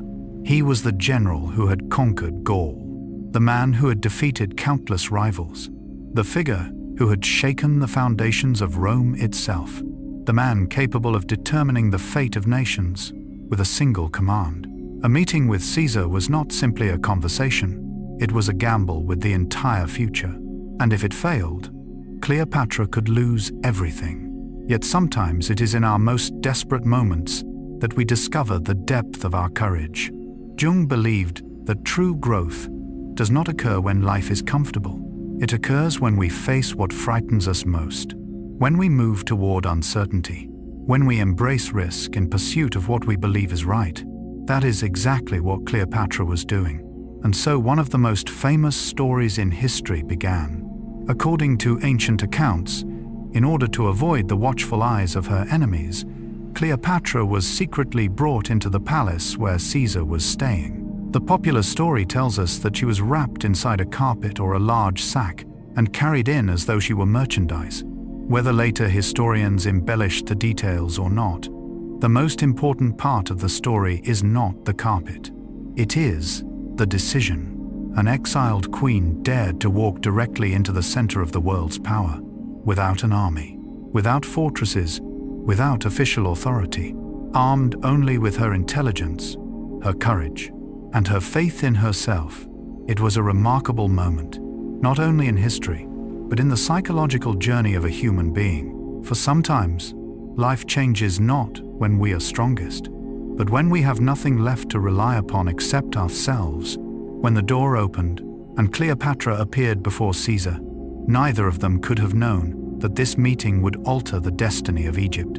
Yet from the very first moments, one thing became clear. Caesar was not simply meeting a queen. He was meeting one of the most extraordinary minds of his age. And very soon, the conversation between them would become the turning point in Cleopatra's struggle for the throne. Yet what truly led Caesar to support her was not her appearance, not the legends that later generations would tell. It was something far deeper: her intelligence, her gift of persuasion, and her ability to help others see a future they had never imagined before. There are encounters in history that resemble two great rivers suddenly joining together. Before that moment, each current follows its own path. Afterward, the landscape of the world is forever changed. The meeting between Cleopatra and Julius Caesar was such a moment. When the young queen stood before the most powerful general in Rome, she brought no army with her, no treasure, no threats. The only thing she truly possessed was her mind. And sometimes, that is the greatest power of all. Popular retellings often try to transform this moment into a romantic tale. But viewed through the lens of history, what occurred first was a conversation between two exceptionally intelligent people, two individuals who understood that the future of Egypt rested upon the board before them, two individuals who knew that time was running short, and two individuals pursuing their own interests. Carl Jung once wrote, "The meeting of two personalities is like the contact of two chemical substances. If there is any reaction, both are transformed." Perhaps no description captures this encounter more perfectly. For after that night, it was not only Cleopatra's destiny that changed. Caesar's life entered a new chapter as well. What impressed Cleopatra upon him was not the fact that she was a queen. Rome had encountered many kings and queens before. What made her different was the way she thought, her ability to see the entire picture, her ability to connect events, her ability to transform crisis into opportunity. While many saw only an exiled queen, Caesar likely saw something else. He saw someone capable of ruling, someone who understood politics, someone who understood people, someone who understood Egypt's strategic value, and above all, someone who could become an ally. In Jungian psychology, life-changing moments rarely appear in the form we expect. They do not arrive with trumpets of victory. They do not arrive with mystical signs. They arrive as a choice, a conversation, a decision, a seemingly small step. Only later do we realize it was the turning point of destiny. For Cleopatra, meeting Caesar was exactly that. For shortly afterward, the balance of power within Egypt began to shift. Caesar chose to intervene in the royal crisis. He refused to accept the unilateral removal of Cleopatra by the faction supporting Ptolemy XIII. He demanded that the co-ruling arrangement established in her father's will be restored. But those controlling Alexandria would not accept this. And so, a new conflict began. This time, it was no longer a struggle within palace walls. It became real war. The streets of Alexandria turned into battlefields. Palaces became fortresses. Alliances shifted from day to day. The wealthiest city of the Mediterranean descended into chaos. During those turbulent days, Cleopatra was no longer the young woman driven into exile. She had become a true political figure. a leader willing to risk everything for her future. Jung observed that people discover their deepest strength only when they are pushed to their limits, when easy choices no longer exist, when every familiar path has been closed. That is when true character emerges. And perhaps this crisis revealed Cleopatra's character more clearly than any other moment in her life. She did not disappear. She did not surrender. She did not accept the role of victim. Instead, she continued fighting, continued adapting, continued searching for opportunities in the most difficult circumstances imaginable. That is the quality history often remembers in great leaders, not because they always win, but because they refuse to quit. Eventually, the balance shifted in favor of Caesar and Cleopatra. Ptolemy XIII was defeated. According to historical accounts, the young king died while fleeing after a battle near the Nile. One turbulent chapter of Egyptian history came to an end, and another began. Cleopatra returned to Alexandria, but this time, she was no longer the woman who had been pushed from power. She returned stronger than before, supported by the most powerful man in the world, tempered by crisis, and possessing a deeper understanding of the nature of power itself. Perhaps this is the greatest lesson of this chapter. True power is not something that is given. It is something that is proven. Cleopatra did not regain her throne through luck alone. She regained it because she possessed the courage to act while others hesitated, the wisdom to recognize opportunity within chaos, and the persistence to keep moving forward even when failure seemed inevitable. Yet ironically, returning to power did not mean safety. Quite the opposite. It opened the door to even greater challenges. For from this moment onward, Cleopatra's life would no longer be tied to a local civil war. It would become intertwined with the destiny of Rome, with Julius Caesar, and with a child who would soon be born. A child whom she hoped might unite two worlds, Egypt and Rome, East and West, past and future. The son of Caesar. Some children are born into ordinary families. Others are born amid the great tides of history. From the moment of their first cry, their lives become intertwined with expectations, ambitions, and dreams far larger than themselves. Caesarion, the son of Cleopatra, was such a child.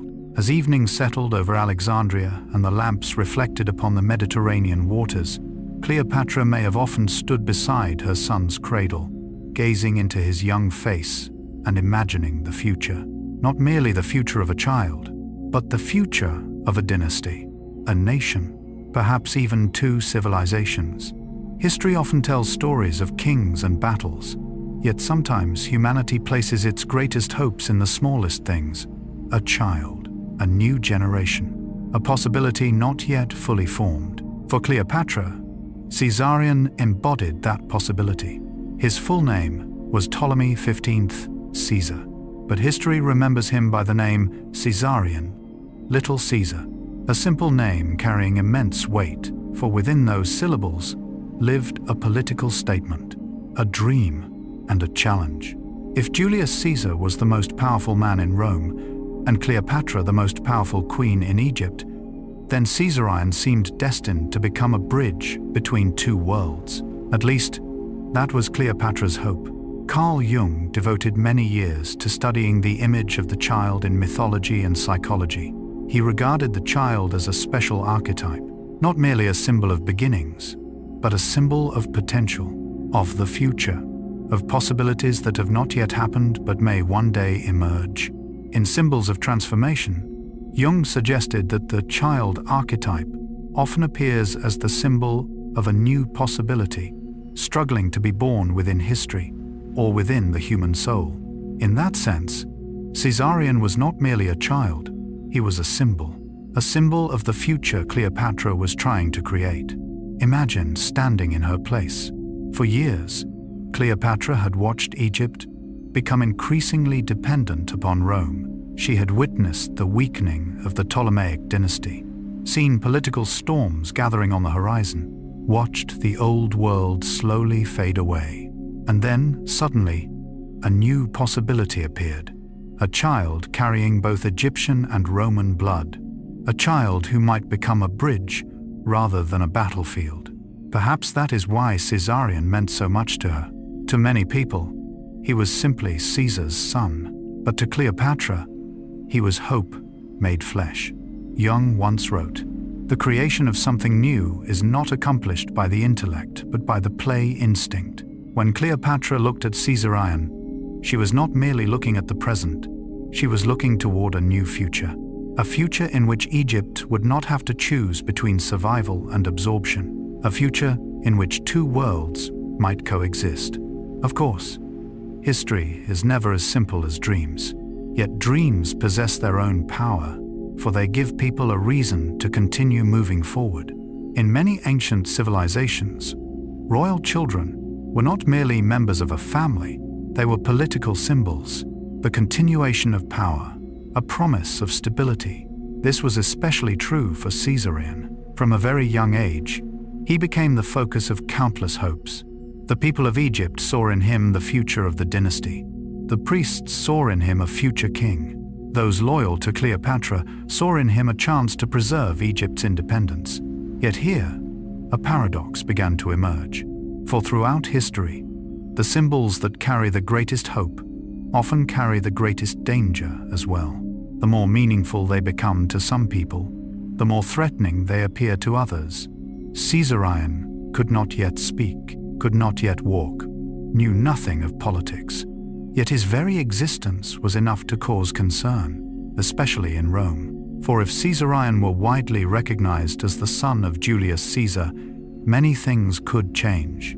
Questions of succession, balances of power, ambitions quietly growing among Rome's elite. And that is what makes this story both beautiful and tragic. For sometimes children are not allowed to simply be children. They are swept into the dreams of adults, the struggles of adults, the fears of adults. Caesarion was entering such a destiny. But for now, as Cleopatra watched him grow among the gardens of Alexandria, that future still seemed far away. What she saw was hope, opportunity, a doorway that history itself seemed to have opened. Yet that same doorway was also leading toward dangers she could not yet fully see. For very soon, Caesarion would become more than a symbol of hope. He would become a political problem, a symbol of power, and a threat to those dreaming of Rome's future. There is something strange about history. The things that give us the greatest hope often bring the greatest fears. The larger the dream, the longer the shadow it casts. And for Cleopatra, that truth seemed present from the moment Caesarion was born. Within the fragrant gardens of Alexandria, he may have been only a child, a small life, learning its first steps, a son cherished by his mother, a boy who knew nothing of politics, war, or power. But beyond the palace walls, the world did not see him that way. It saw a symbol, a possibility, a declaration, and sometimes symbols possess greater power than people themselves. Carl Jung observed that human beings do not live by reality alone. We live by the meanings we assign to reality. A flag is only cloth, yet it can inspire millions to fight. A crown is only metal and jewels, yet it can alter the fate of nations. Caesarion was much the same. He was not merely a child, he was an idea about the future, and it was that idea that troubled so many people. For Cleopatra, Caesarion was a bridge between Egypt and Rome. For certain Roman politicians, however, he represented a dangerous complication. Because in politics, power exists not only in the present, it exists in what might happen tomorrow. And very soon, the future Cleopatra dreamed of would face its greatest challenge. A challenge that would begin with shocking news from Rome. News that would shake the entire ancient world. News that would change everything. Julius Caesar, the man who had restored Cleopatra to her throne, was approaching the final chapter of his life.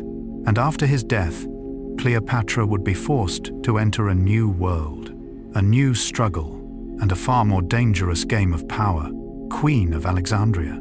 There are cities that are simply places where people live, and there are cities that become symbols of an entire age. Alexandria was such a place.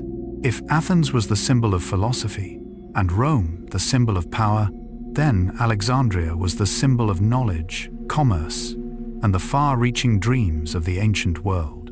As night fell along the Mediterranean coast more than 2,000 years ago, the light of the lighthouse of Alexandria could be seen from great distances. Ships crossing dark waters found their direction by its flame. Weary sailors knew that ahead of them lay one of the wealthiest and safest harbors in the world. It was not merely the light of an architectural wonder, it was the light of a civilization. And at the center of that city stood Cleopatra. Yet to understand her true power, we must first understand the city she ruled. For sometimes the strength of a leader comes not only from who they are, it also comes from the world that shaped them. Alexandria was founded by Alexander the Great in 331 BC. From a coastal settlement, it quickly grew into one of the greatest centers of the ancient world. Ships arrived from Greece, from Syria, from Asia Minor, from North Africa, from the Red Sea. All of them found their way to Alexandria. Merchants brought gold and silver, spices, silk, glass, papyrus, grain, ideas, stories, and dreams. Carl Gustav Jung observed that the most meaningful places in history are often those where different worlds meet, places where cultures collide, where ideas intermingle, where something new is born. Alexandria was precisely such a place. It was not a closed city. It was more like a doorway to the world. If you walked through the great streets of Alexandria during Cleopatra's reign, you might hear dozens of languages in a single morning. Greek echoed through public squares. Egyptian filled the marketplaces. Hebrew could be heard in crowded neighborhoods. Latin accompanied diplomatic delegations. Philosophers debated beside merchants. Astronomers conversed with sailors. Priests met with scholars. Everything blended together like a vast symphony of the ancient world. And it was within this environment that Cleopatra came of age. This is important, because human beings are always shaped by the places in which they live. Jung believed that individual psychology cannot be separated from the cultural environment surrounding it.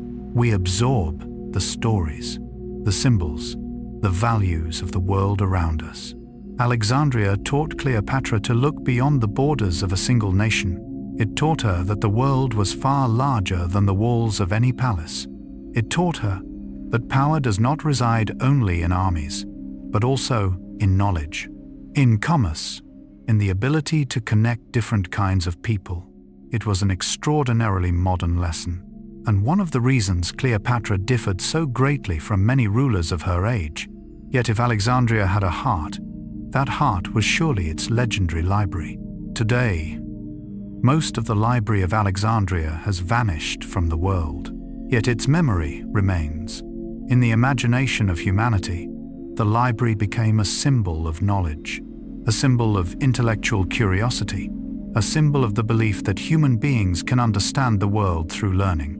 It is said that the library once housed hundreds of thousands of scrolls, works on mathematics, astronomy, philosophy, medicine, geography, history, nearly all the knowledge the ancient world could gather.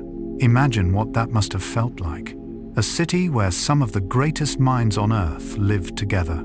A city where ideas were exchanged every day. A city where questions were valued as highly as answers. Perhaps that environment helped shape Cleopatra's intelligence. For those who live among knowledge learn how to think.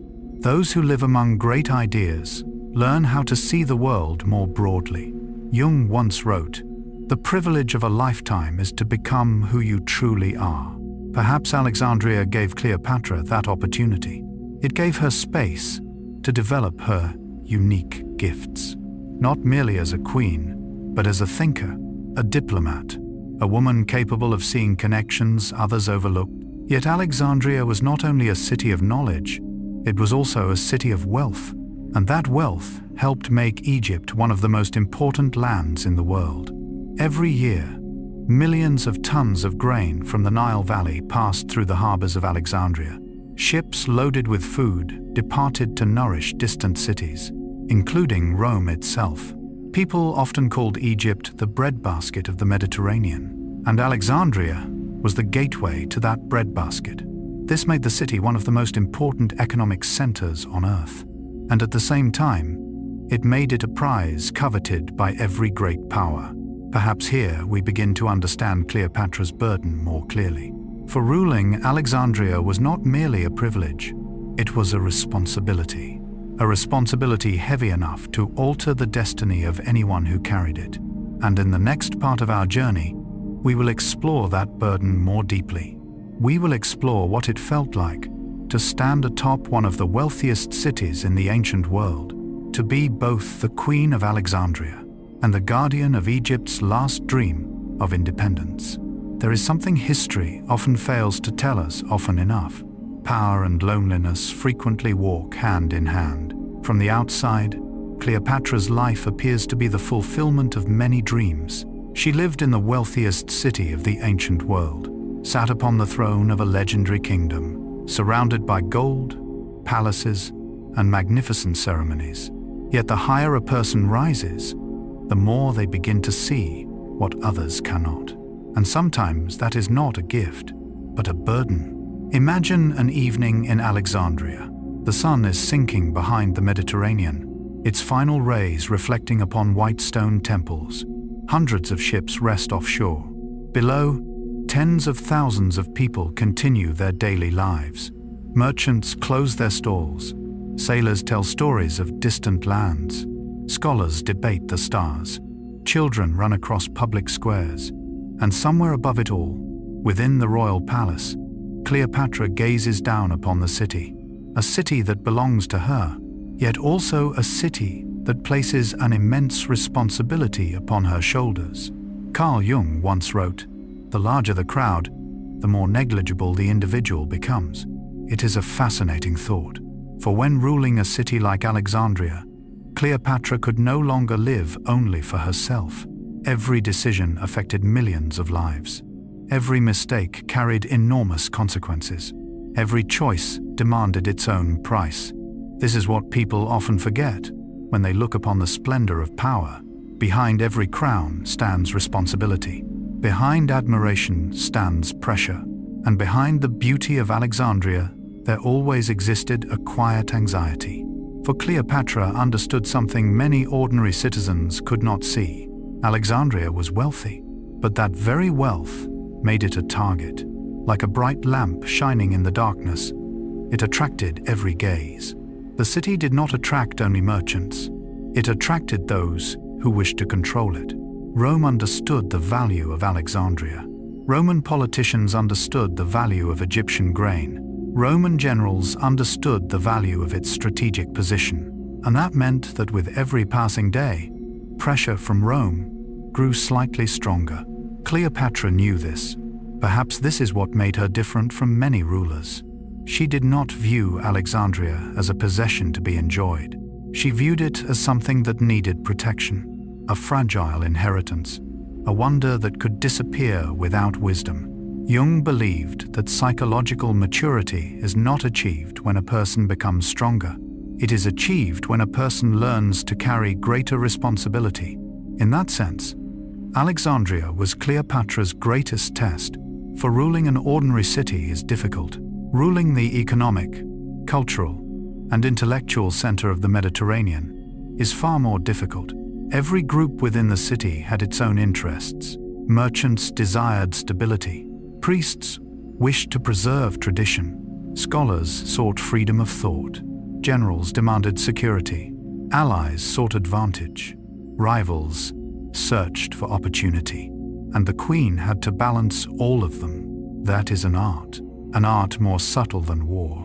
For war often produces winners and losers, but governing requires helping different groups coexist.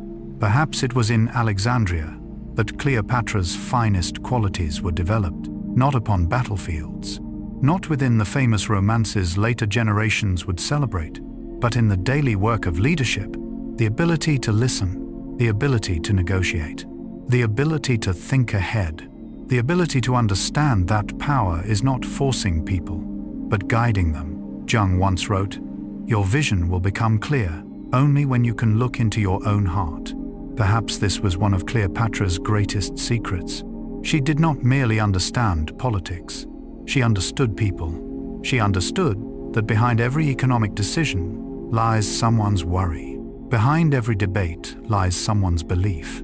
Behind every ambition lies someone's fear. And it was this understanding that allowed her to hold power far longer than many expected. Yet, no matter how magnificent Alexandria appeared, one truth remained unchanged. No city exists outside of history. No empire remains motionless forever. No golden age lasts indefinitely. Just as the sun eventually disappears beyond the horizon, every civilization must face its own trials. And for Cleopatra, the greatest trial still lay ahead. For after the death of Julius Caesar, the Roman world once again descended into turmoil. The most powerful men in Rome began competing for control of the empire. Old alliances shattered. New conflicts emerged. And at the center of that storm, Cleopatra would encounter another figure, a man who would change her life. A man whom history often remembers as Cleopatra's lover. Yet before there was romance, there was a political alliance, an alliance born of survival, of ambition, and of the calculations of two individuals striving to shape the future, religion and the image of the divine. If power is a castle, then armies are merely its outer walls. Faith, however, is its deepest foundation. Throughout history, the greatest rulers have understood something profoundly important. Human beings do not live by bread, gold, or laws alone. They live by stories, by symbols, by beliefs that give meaning to life. And perhaps no one understood this more clearly than Cleopatra. When we think of ancient Egypt, we often imagine towering pyramids, sandstone temples, and colossal statues gazing across endless deserts. Yet behind those monuments existed something even greater, the spiritual world, a world in which the gods did not dwell in distant realms. They were present in everyday life, in the flowing waters of the Nile, in the sunrise each morning, in the harvest, in death, and in the authority of the pharaohs. To the ancient Egyptians, the king or queen was not merely a ruler. They were the bridge between the human world and the divine, the guardian of the sacred order of the cosmos, the protector of balance between chaos and harmony. That is why religion could never be separated from politics. And it was precisely at this intersection that Cleopatra demonstrated remarkable sophistication. Carl Jung devoted much of his life to studying the power of symbols. He believed that beneath every culture exist archetypal images embedded deeply within humanity's collective psyche. These symbols are powerful because they speak directly to the deepest layers of the human soul. Without argument, without explanation, they are felt before they are understood. Cleopatra seemed to grasp this intuitively, or at the very least, she understood that enduring power must be built upon multiple foundations, not merely through armies, not merely through diplomacy, but through belief. When Cleopatra became queen, she faced a unique challenge. Although she was pharaoh of Egypt, she came from the Ptolemaic Dynasty, a family of Macedonian Greek origin. Her ancestors had ruled Egypt for nearly 3 centuries since the time of Alexander the Great. Yet in the eyes of many native Egyptians, they remained outsiders.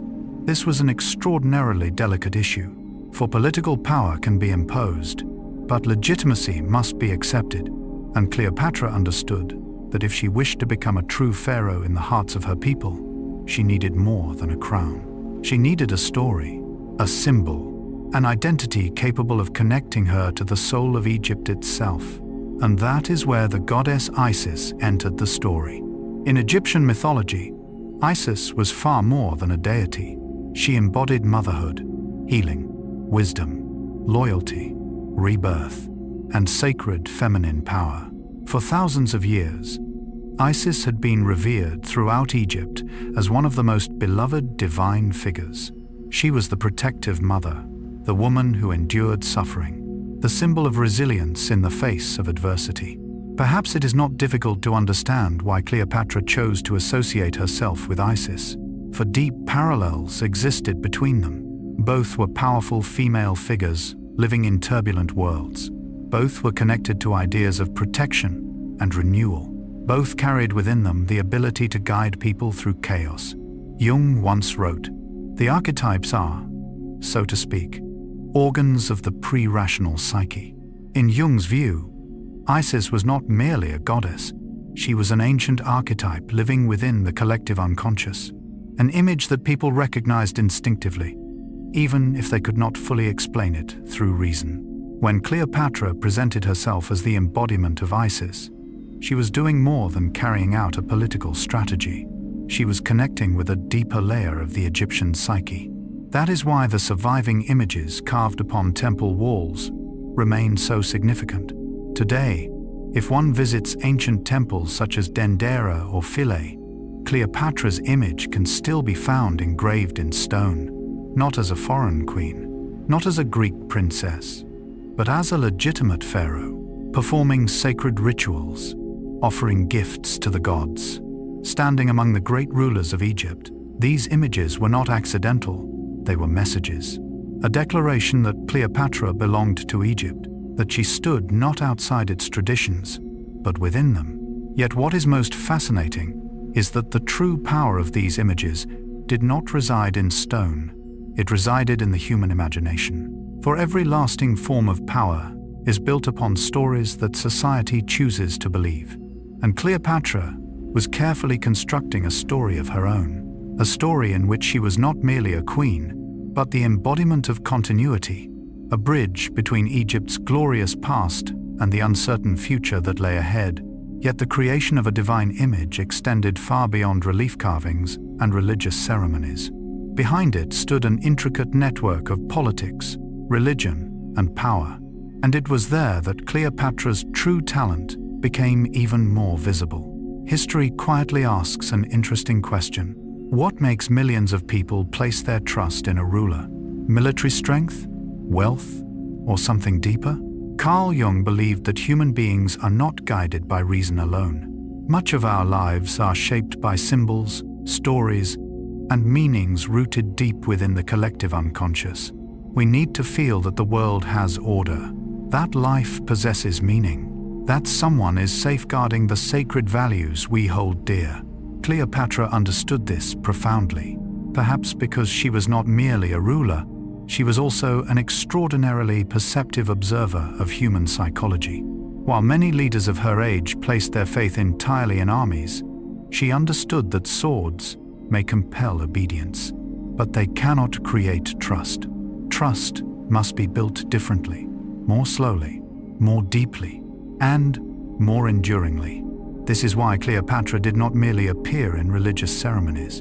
She actively invested in preserving and supporting sacred institutions throughout Egypt.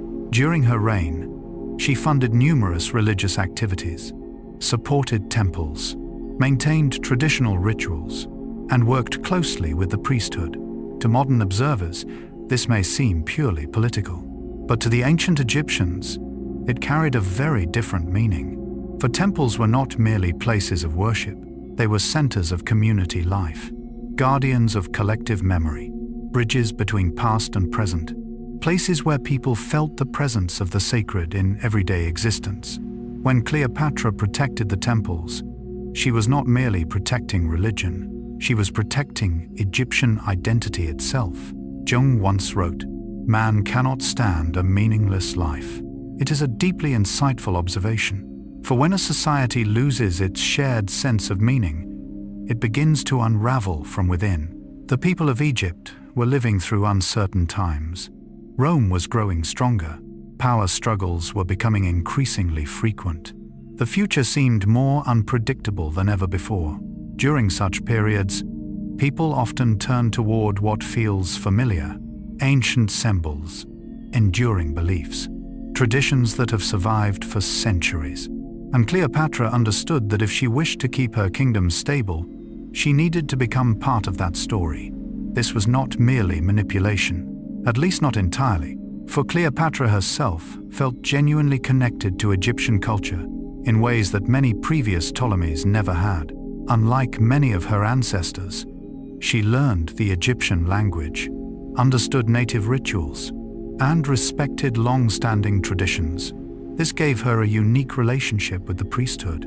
They did not see a foreign queen. They saw someone striving to become part of Egypt, someone attempting to continue the legacy of the ancient pharaohs. Perhaps this is why Cleopatra's image still survives upon temple walls today. Not because she was ultimately victorious. History shows that she failed to preserve Egypt's independence, but because she understood something many others did not. That true power does not exist only in the present. It exists in memory, in symbols, in the way people remember you. Jung called this the power of archetypes, images that outlive time, stories that survive longer than the people who created them. And Cleopatra became one of those images, not merely a queen, not merely a historical figure, but a symbol of feminine wisdom, of adaptability, of resilience in the face of history's upheavals. Yet here, we encounter a paradox. The more successful Cleopatra became in shaping her image, the more visible she became. And the more visible she became, the more attention she attracted from those watching from Rome. Ambitious men struggling for power after the death of Julius Caesar, men who saw Egypt not as a civilization to be protected, but as a prize to be possessed. While Cleopatra was strengthening her position as a legitimate pharaoh, another figure was gradually stepping onto the center stage of history.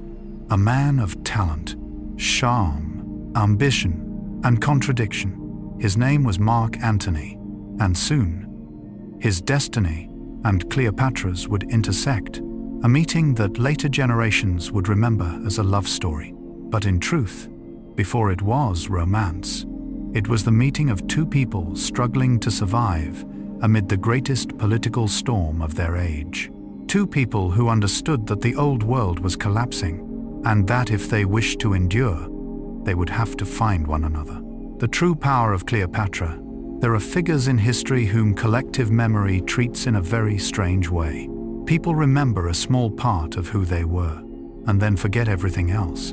Over time, the legend slowly replaces the real human being, and perhaps this has never happened more clearly to anyone than it did to Cleopatra.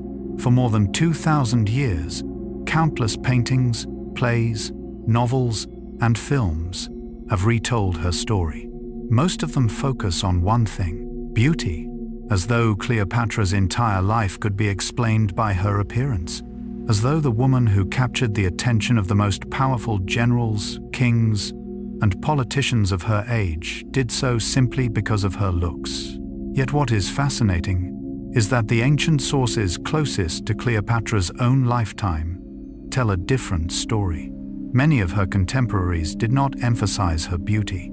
They emphasized her intelligence. They spoke of her gift for conversation, her powers of persuasion, her ability to captivate others through her presence. The historian Plutarch, writing about Cleopatra roughly a century after her death, left behind one of the most famous observations about her. Her beauty, as we are told, was in itself neither altogether incomparable nor such as to strike those who saw her. Yet immediately afterward, Plutarch turned to something more important. He described the charm of her voice, her intellect, her conversational brilliance, the magnetism of her personality. In other words, what made Cleopatra extraordinary was not what people saw. It was what people felt when they were near her. Carl Jung would probably not have been surprised by this, for he devoted much of his life to studying the power of personality. Jung believed that human beings are often drawn to individuals who possess a powerful inner presence, a person who understands themselves, a person who is fully present in conversation, a person who makes others feel truly seen. That kind of attraction goes far beyond physical appearance. And perhaps it was precisely that kind of attraction that Cleopatra possessed.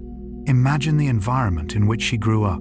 Alexandria was not merely the wealthiest city in the Mediterranean. It was also the greatest intellectual center of the ancient world. Philosophers, mathematicians, scholars, astronomers, physicians, they gathered there from every corner of the known world. The Library of Alexandria housed hundreds of thousands of scrolls preserving humanity's knowledge, and Cleopatra was raised within that environment. She was not educated merely to become a queen. She was educated to become a thinker. Historical sources suggest that Cleopatra studied philosophy, rhetoric, mathematics, geography, medicine, languages, politics.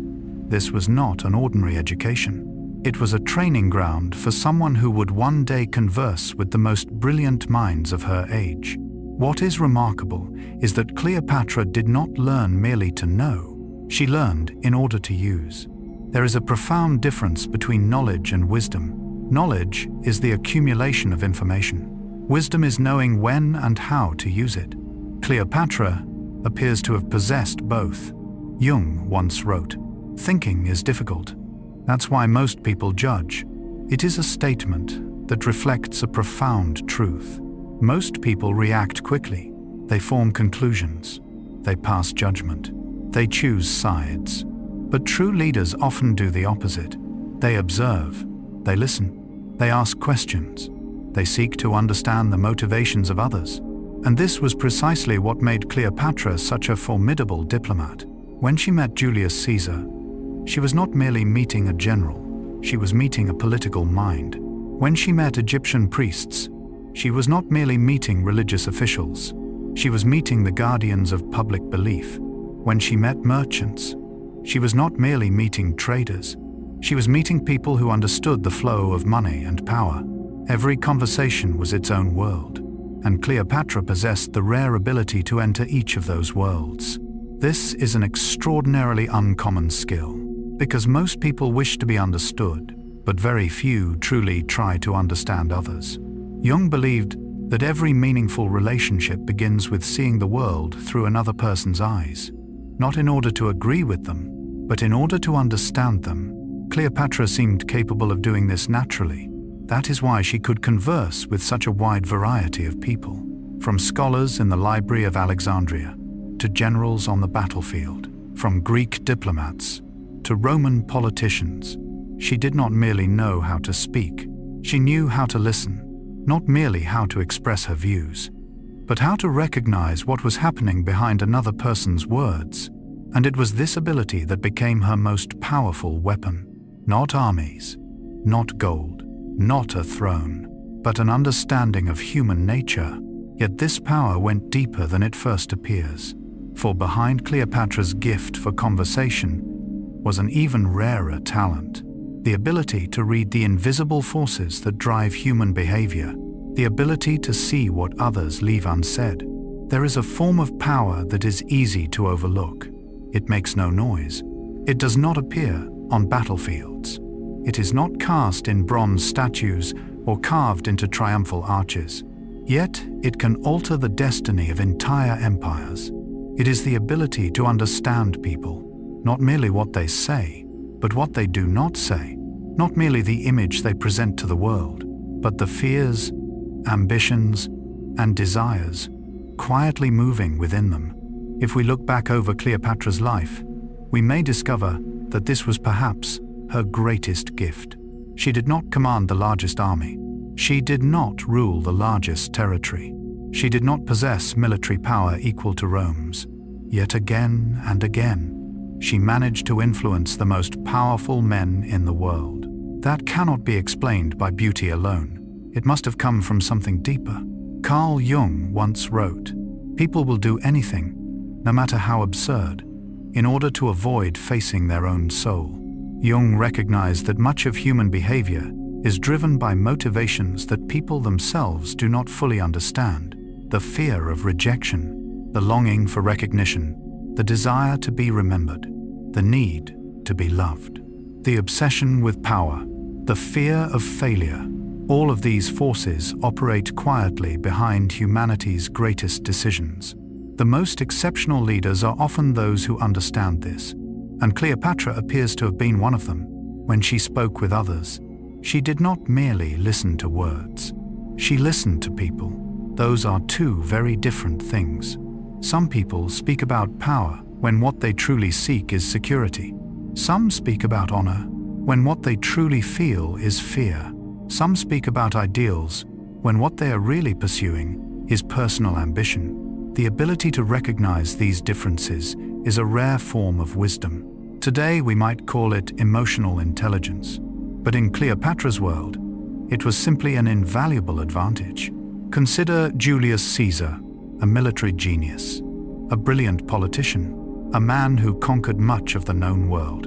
Impressing someone like Caesar was not easy, yet Cleopatra did exactly that.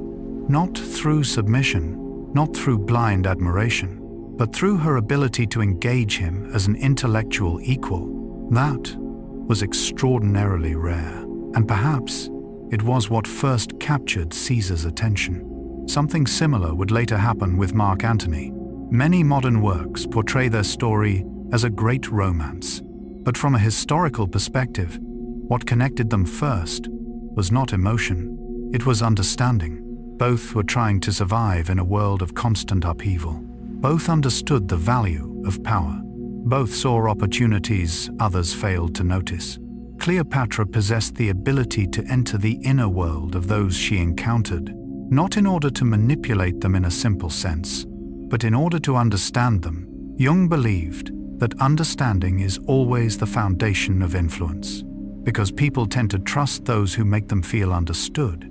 That is why Cleopatra's conversations carried such remarkable power. Those around her did not merely hear her words, they felt seen, recognized, understood, and that is one of the deepest needs within the human soul. In truth, this may also explain why Cleopatra's name has endured for so long. History does not remember only the strongest individuals. It remembers those who touch the psychology of an age, those who understand human nature, those who see what others overlook. There is a particularly fascinating detail here. Today, when we discuss leadership, we often speak about strategy, economics, military strength, politics. Yet we rarely speak about the ability to listen. And perhaps that is one of the most important skills of all. Cleopatra succeeded not merely because she knew how to speak. She succeeded because she knew how to listen, how to observe, how to wait, how to recognize the right moment. Jung once wrote, "Who looks outside, dreams. Who looks inside, awakes." Perhaps this quote describes Cleopatra better than many people realize. While most people focused on external events, she constantly sought to understand the inner forces beneath them, not only to understand others, but to understand herself, to understand her limitations, her opportunities, Egypt's true position within a changing world. It is this kind of awareness that allows a person to survive amid the storms of history. Yet it is also the kind of awareness that makes life more difficult. For those who see more often carry heavier burdens. Those who understand reality clearly find it harder to live within comforting illusions. And Cleopatra understood a painful truth. No matter how intelligent she was, no matter how gifted she was, no matter how many people she could persuade, there would always be forces greater than herself. Rome was still changing. A new generation of leaders was emerging. The struggles for power following Caesar's death were shaking the entire Mediterranean world. And amid those upheavals, Cleopatra would soon meet the man who would shape the next chapter of her life more than anyone else. A man history often remembers as her lover. But first and foremost, he was an ally, a political partner, a warrior, a man whose ambitions rivaled Cleopatra's own. His name was Mark Antony, and their meeting would open a new chapter in the history of the ancient world, a chapter filled with glory, yet also filled with tragedy. Cleopatra and Mark Antony. There are encounters in history that are remembered as love stories. Yet when we look more deeply, we discover that beneath every emotion flow other currents, needs, fears, ambitions, the instinct to survive. And perhaps no relationship in the ancient world has been simplified more than the story of Cleopatra and Mark Antony. In the imagination of later generations, they often appear as destined lovers, two souls drawn toward one another amid the storms of history, two tragic figures walking toward a foretold ending. All of these things contain a measure of truth, yet they do not tell the whole story. For before there was love, before there was passion, before there was legend, there was an alliance born from necessity, from politics, from uncertainty, and from the survival needs of two individuals standing in the midst of the most chaotic period of the ancient world. To understand this, we must return to the moment following the death of Julius Caesar, March 15, 44 BC, a day that Roman history would remember forever. Caesar was assassinated inside the Senate House. The man who had shaken the entire Mediterranean world fell beneath the blades of his fellow Romans. It was not merely the death of a man, it was the collapse of an order, and whenever an order collapses, chaos inevitably finds its way in. Carl Jung once wrote, "In all chaos there is a cosmos, in all disorder a secret order." At first glance, the world after Caesar's death looked like a storm. Factions struggled for power, alliances dissolved, long-suppressed ambitions erupted into the open. Yet, beneath that chaos, a new order was slowly taking shape, and Cleopatra understood that if Egypt was to survive, she would need to find her place within that new world. This was when Mark Antony entered the story. Antony was not like Caesar. If Caesar was a cold, sharp strategist driven by calculation, Antony possessed a very different energy. He was a general, a warrior, a man renowned for courage, personal charisma, and the ability to inspire soldiers. Contemporary accounts often describe Antony as a man of action, someone guided more by emotion than theory, a man capable of winning an army's loyalty with a single speech. Yet, Antony also possessed weaknesses, and that is where the story becomes truly fascinating. After Caesar's death, Antony possessed power, but that power was far from secure. He faced countless rivals. He had armies to maintain, influence to preserve, and he needed to prove that he was worthy of inheriting Caesar's legacy. All of this required one thing: money, a great deal of money. And if there was one place in the world that possessed the resources Antony needed, it was Egypt. Meanwhile, Cleopatra faced her own fears. Caesar was gone. Her strongest protector was no more. Rome was changing. Old alliances were no longer certain. New powers were rising, and Egypt remained wealthy, yet vulnerable. She needed someone who could shield her from the political storms gathering on the horizon. She needed an ally within the Roman world. In other words, Antony needed Egypt, and Cleopatra needed Antony. That was the true foundation of their relationship. Not chance, not destiny, but the meeting of two needs, two ambitions, two survival strategies. Jung observed that many relationships begin not with love, but with the missing parts within ourselves. The things we seek in others often reflect what we need most at a particular moment. In some ways, this was true for Cleopatra and Antony as well. Antony brought military strength. Cleopatra brought economic resources. Antony offered influence within Rome. Cleopatra offered Egypt stability and wealth. Each saw in the other something they themselves lacked. Yet what elevated this story beyond an ordinary political alliance was the fact that they genuinely understood one another, or at least understood one another better than most people around them did. Both carried immense burdens. Both knew what it felt like to hold the fate of millions upon their shoulders. Both were struggling against forces larger than themselves. And it was this shared understanding that gradually created a deeper connection. Yet if we wish to understand the true power of this relationship, we must look at their famous first meeting, a meeting surrounded by beauty, luxury, and extraordinarily sophisticated political calculation, a meeting that would forever change the way Antony saw Cleopatra, and a meeting that would mark the beginning of one of the most famous alliances in human history. If there was ever a moment when history and legend became almost inseparable, it was probably the first meeting between Cleopatra and Mark Antony in the city of Tarsus. For more than 2,000 years, writers, painters, and poets have retold the event in nearly mythical colors. Golden ships, Purple sails, the scent of incense drifting across the river, music echoing through the evening air, and at the center of it all stood Cleopatra.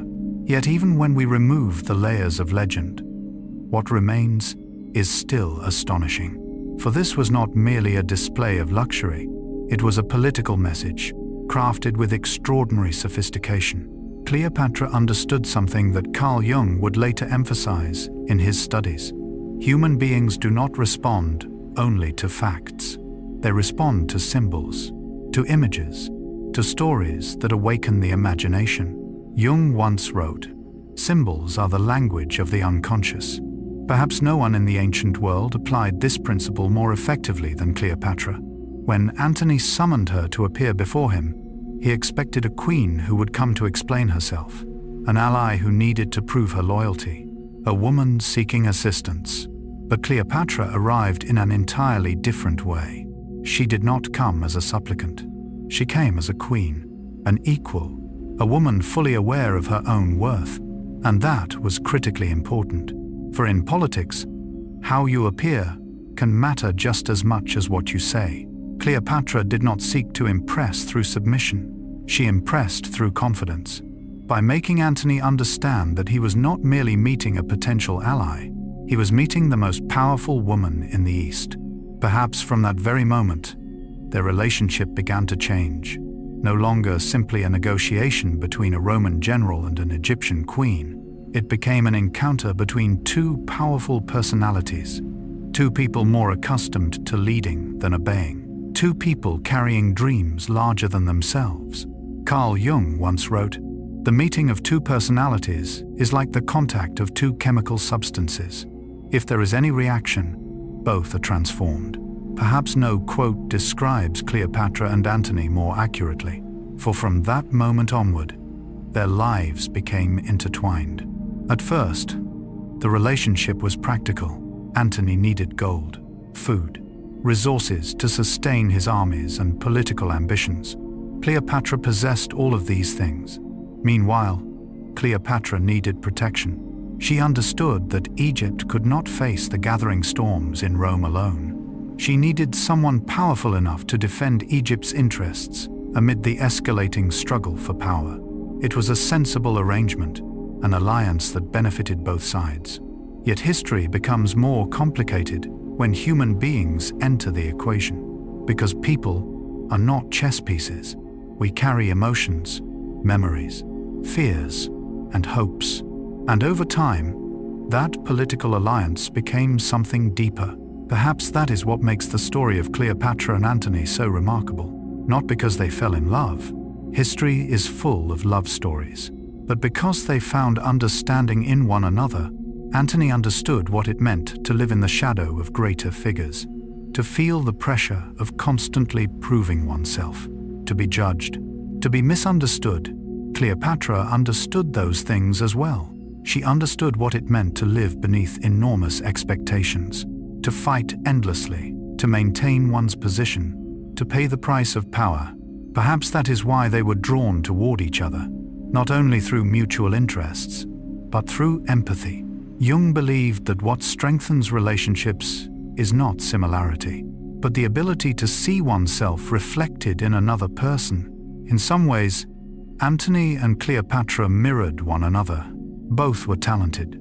Both were ambitious. Both were trying to resist the increasingly powerful currents of history. Yet here, a paradox began to emerge. The closer Cleopatra became to Antony, the more deeply her fate became tied to Rome's power struggles. The more she invested in this alliance, the more difficult it became to separate herself from the turbulence of the Roman world. At first, this appeared to be an opportunity, but over time, it would also become a risk that neither of them could yet fully see. For across the Mediterranean, another figure was quietly rising, a young man, patient, cold, ambitious. His name was Octavian, the man who would later become Augustus, the first emperor of Rome. While Antony and Cleopatra were building their dream, Octavian was building another, and those two dreams could not coexist forever. Yet at this moment, that future still seemed far away. Ahead of Cleopatra and Antony lay years of splendor, grand plans, new territories, and a vision more daring than ever before. The dream of restoring the strength of the East. The dream of building an empire powerful enough to rival Rome itself. And that will be the story of the next chapter. The dream of an Eastern empire. There are moments in history when people are no longer satisfied merely with survival. They begin to dream. They dream of something larger than themselves. They dream of changing the course of an age. They dream of rewriting rules that once seemed fixed forever. And during her years alongside Mark Antony, Cleopatra began nurturing such a dream. No longer was it simply about protecting her throne. No longer was it merely about preserving Egypt's independence for a few more years. No longer was it only about resisting the growing pressure from Rome. Now, before her, appeared a far greater possibility. The possibility of restoring the strength of the East. The possibility of returning Egypt to the status of a true empire. The possibility of creating a new order in the ever-changing Mediterranean world. It was a bold dream, and it was also a dangerous one. For every great dream creates great enemies. As night fell over Alexandria, Cleopatra may have stood upon the high balconies overlooking the vast harbor, watching ships come and go without end, watching lights shimmer upon the water, watching the wealthiest city of the East breathe with the rhythm of hundreds of thousands of lives. And in those moments, she surely understood the value of what she possessed. Egypt was not a small kingdom. It was one of the richest economic centers in the world, a source of food for millions, a gateway connecting Africa, the Mediterranean, and the East, a place where commerce, knowledge, and power intersected. Yet for decades, that strength had increasingly been overshadowed by Rome. Cleopatra did not want that to continue. Carl Jung once wrote, "Man is not merely a passive result of historical and social conditions, but is able to create new conditions." Perhaps this was exactly what was happening within Cleopatra's mind. She did not want merely to react to history. She wanted to shape it, to become a creator rather than a victim. And the arrival of Mark Antony seemed to make that possibility real. As their alliance grew stronger, Antony began granting Cleopatra control over vast territories. Cyprus, Cyrenaica, parts of Syria, regions of Asia Minor, lands that had once belonged to the sphere of great Eastern empires. To many observers, these were merely political decisions, but to Cleopatra, they carried a deeper meaning. Each territory returned felt like a piece of a larger puzzle falling back into place, a step toward restoring Egypt's influence, a sign that the dream of empire was no longer beyond reach. What made Cleopatra remarkable was that she did not think only about the present. She thought about the future, about generations yet to come, about a new order that might endure long after her lifetime. That is why her children began to appear in her grand designs. In the famous event known as the Donations of Alexandria, Antony and Cleopatra announced the distribution of numerous territories among their children: Caesarion, Alexander Helios, Cleopatra Selene, Ptolemy Philadelphus. Each child was connected to a land, a title, a role in the future. At first glance, it may seem like the ambition of powerful parents, but if we look deeper, we find something more profound. A desire to transcend the brevity of human life. Jung observed that human beings possess a deep need to leave something behind after they are gone. No one wishes for their entire existence to end with their final breath. We want to leave a mark, a family, an idea, a monument, a legacy. Cleopatra was no different. She knew her own life was limited, but she hoped her dream could continue through her children, through future generations, through an empire still being imagined. That is why Caesarion held such special significance. He was not simply Cleopatra's son, nor merely the son of Julius Caesar.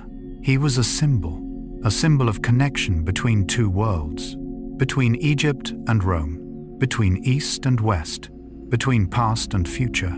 Yet the most powerful symbols often create the greatest fears, because across the Mediterranean, there was a man watching everything, quietly, patiently, and with growing concern. His name was Octavian. The young statesman saw what many others could not yet see.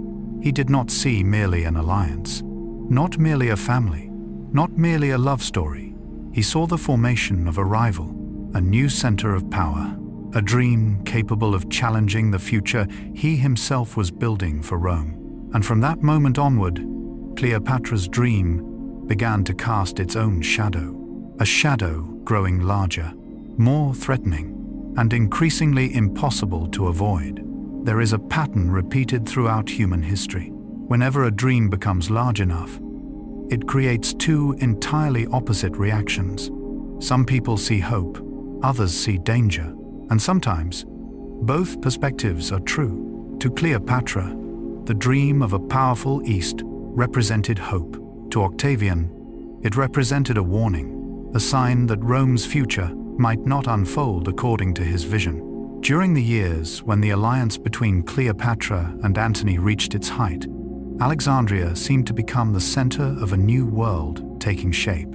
Territories were granted, titles were bestowed, grand ceremonies unfolded before thousands of spectators. Together, they created the impression that history itself was changing direction, that the center of power might be shifting away from Rome. Carl Jung once wrote, "Every form of addiction is bad, no matter whether the narcotic be alcohol, morphine, or idealism. It is a thought worth reflecting upon, for great dreams bring strength, but they can also make people blind to the limits of reality." Cleopatra was an exceptional strategist, yet even the most intelligent individuals can become enchanted by the vision they are trying to create. When her children were granted authority over vast territories, the message to the world was unmistakable. This was no longer a kingdom struggling to survive. This was a dynasty thinking in imperial terms. Caesarion was elevated to a position of extraordinary importance. Alexander Helios received titles associated with the East. Cleopatra Selene symbolized dynastic continuity. These children became living embodiments of a world that did not yet exist but was already being imagined. A world in which Egypt no longer stood beneath Rome's shadow, but alongside Rome as an equal. Perhaps on quiet evenings in Alexandria, Cleopatra truly believed such a future was possible. She had survived exile, recovered her throne, endured crises many believed impossible to overcome, forged an alliance with the most powerful man in the East. Seen from that perspective, her confidence was entirely understandable. Yet history is rarely shaped by what only one person sees. It is shaped by what all sides see, and Octavian was seeing a very different story. He did not see children. He saw potential heirs.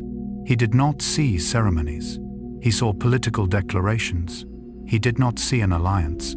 He saw a growing center of power beyond Rome's control. What is remarkable is how well Octavian understood Roman public opinion. He knew that in politics, perception often matters as much as reality.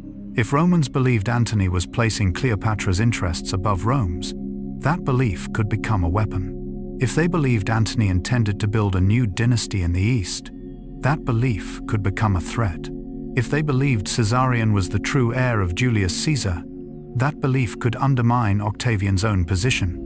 And from this point forward, a new war began. Not a war fought with swords, but with images, with stories, with perception. Jung observed that human beings do not live only in the material world. We also live in a world of symbols. What we believe often shapes our actions as powerfully as what we know. Octavian understood this, and he began constructing a new narrative. Within that narrative, Cleopatra was no longer a queen defending her homeland. She became a symbol of foreign influence. Antony was no longer a Roman general. He became a man enchanted by the East. It was an extraordinarily effective strategy, for simple stories spread more easily than complicated truths. While Cleopatra was building a dream about the future, Octavian was shaping perceptions in the present. Slowly, those two paths began moving toward each other. like ships advancing through fog. At first, they seemed far apart, but with every passing day, the collision drew nearer. Perhaps this is one of the deepest lessons of this chapter. Not every dream fails because it is wrong. Sometimes dreams fail because they emerge in a world not yet ready for them. Sometimes what blocks a vision is not a lack of intelligence, but the presence of another vision equally powerful. Cleopatra dreamed of an Eastern Renaissance. Octavian dreamed of a united Rome. Both were intelligent. Both were determined. Both believed history stood on their side. Yet history can ultimately choose only one path. And in the years ahead, that conflict would become increasingly visible. No longer a hidden rivalry, no longer distant warnings, but an open struggle over power, image, and the future of the Mediterranean world. Cleopatra's dream was reaching its highest point. Yet at that very moment, the first clouds of the coming storm were already gathering on the horizon. Octavian's war of propaganda. There are wars decided by swords. Wars decided by fleets and armies. But there are also wars decided long before the first arrow is ever fired. Wars fought inside human minds, inside perception, inside the stories that societies choose to believe. And when we look back at Cleopatra's final years, we discover that the most dangerous battle she faced did not begin at sea. It did not begin on a battlefield. It began inside the imagination of the Roman people. Carl Jung once wrote, "People do not have ideas. Ideas have people." It is a profound observation. History often teaches us that empires are built by armies, but in truth, every empire is built upon stories, upon beliefs, upon ideas accepted by millions of people. Octavian understood this perhaps better than any politician of his age. When he looked toward Alexandria, he did not merely see Cleopatra. He saw a problem, yet the problem was not Egypt itself. It was how Romans might perceive Egypt. By this time, the confrontation between Octavian and Antony was becoming unavoidable. Both sought to become the true heir of Julius Caesar. Both wanted control over Rome's future. Both understood that only one could prevail. But Octavian faced a challenge. Antony was not an easy enemy to defeat. He was a military hero, a celebrated general, a man who had fought alongside Caesar, a figure deeply admired by many soldiers. If Octavian openly declared war against Antony, he risked dividing the Roman people themselves. And this is where Octavian's political genius emerged. Instead of making Antony the primary target, he created another target, Cleopatra. It was a remarkably clever strategy. To Romans of that era, Cleopatra embodied many elements capable of provoking anxiety. She was foreign, an Eastern queen, wealthy, influential over Antony, connected to imperial ambitions beyond Rome. All of this made her the perfect character for a political narrative. Jung spent years studying what he called the shadow. He believed people often project their fears and unwanted qualities onto others. Instead of confronting problems within themselves, they create an external image upon which to place blame, a figure to fear, a symbol of danger. What Octavian did with Cleopatra closely resembles that psychological mechanism. He transformed her into Rome's shadow. He made her the embodiment of everything Romans feared: Eastern luxury, moral decay, foreign influence, the threat of losing Roman identity. And gradually, the story spread. Within that story, Antony was no longer an ambitious politician. He became a victim, a man seduced, manipulated, controlled by an Egyptian queen. It was an extraordinarily effective image, because it allowed Romans to continue admiring Antony's past while accepting opposition to him in the present. The fault no longer belonged to Antony. The fault belonged to Cleopatra.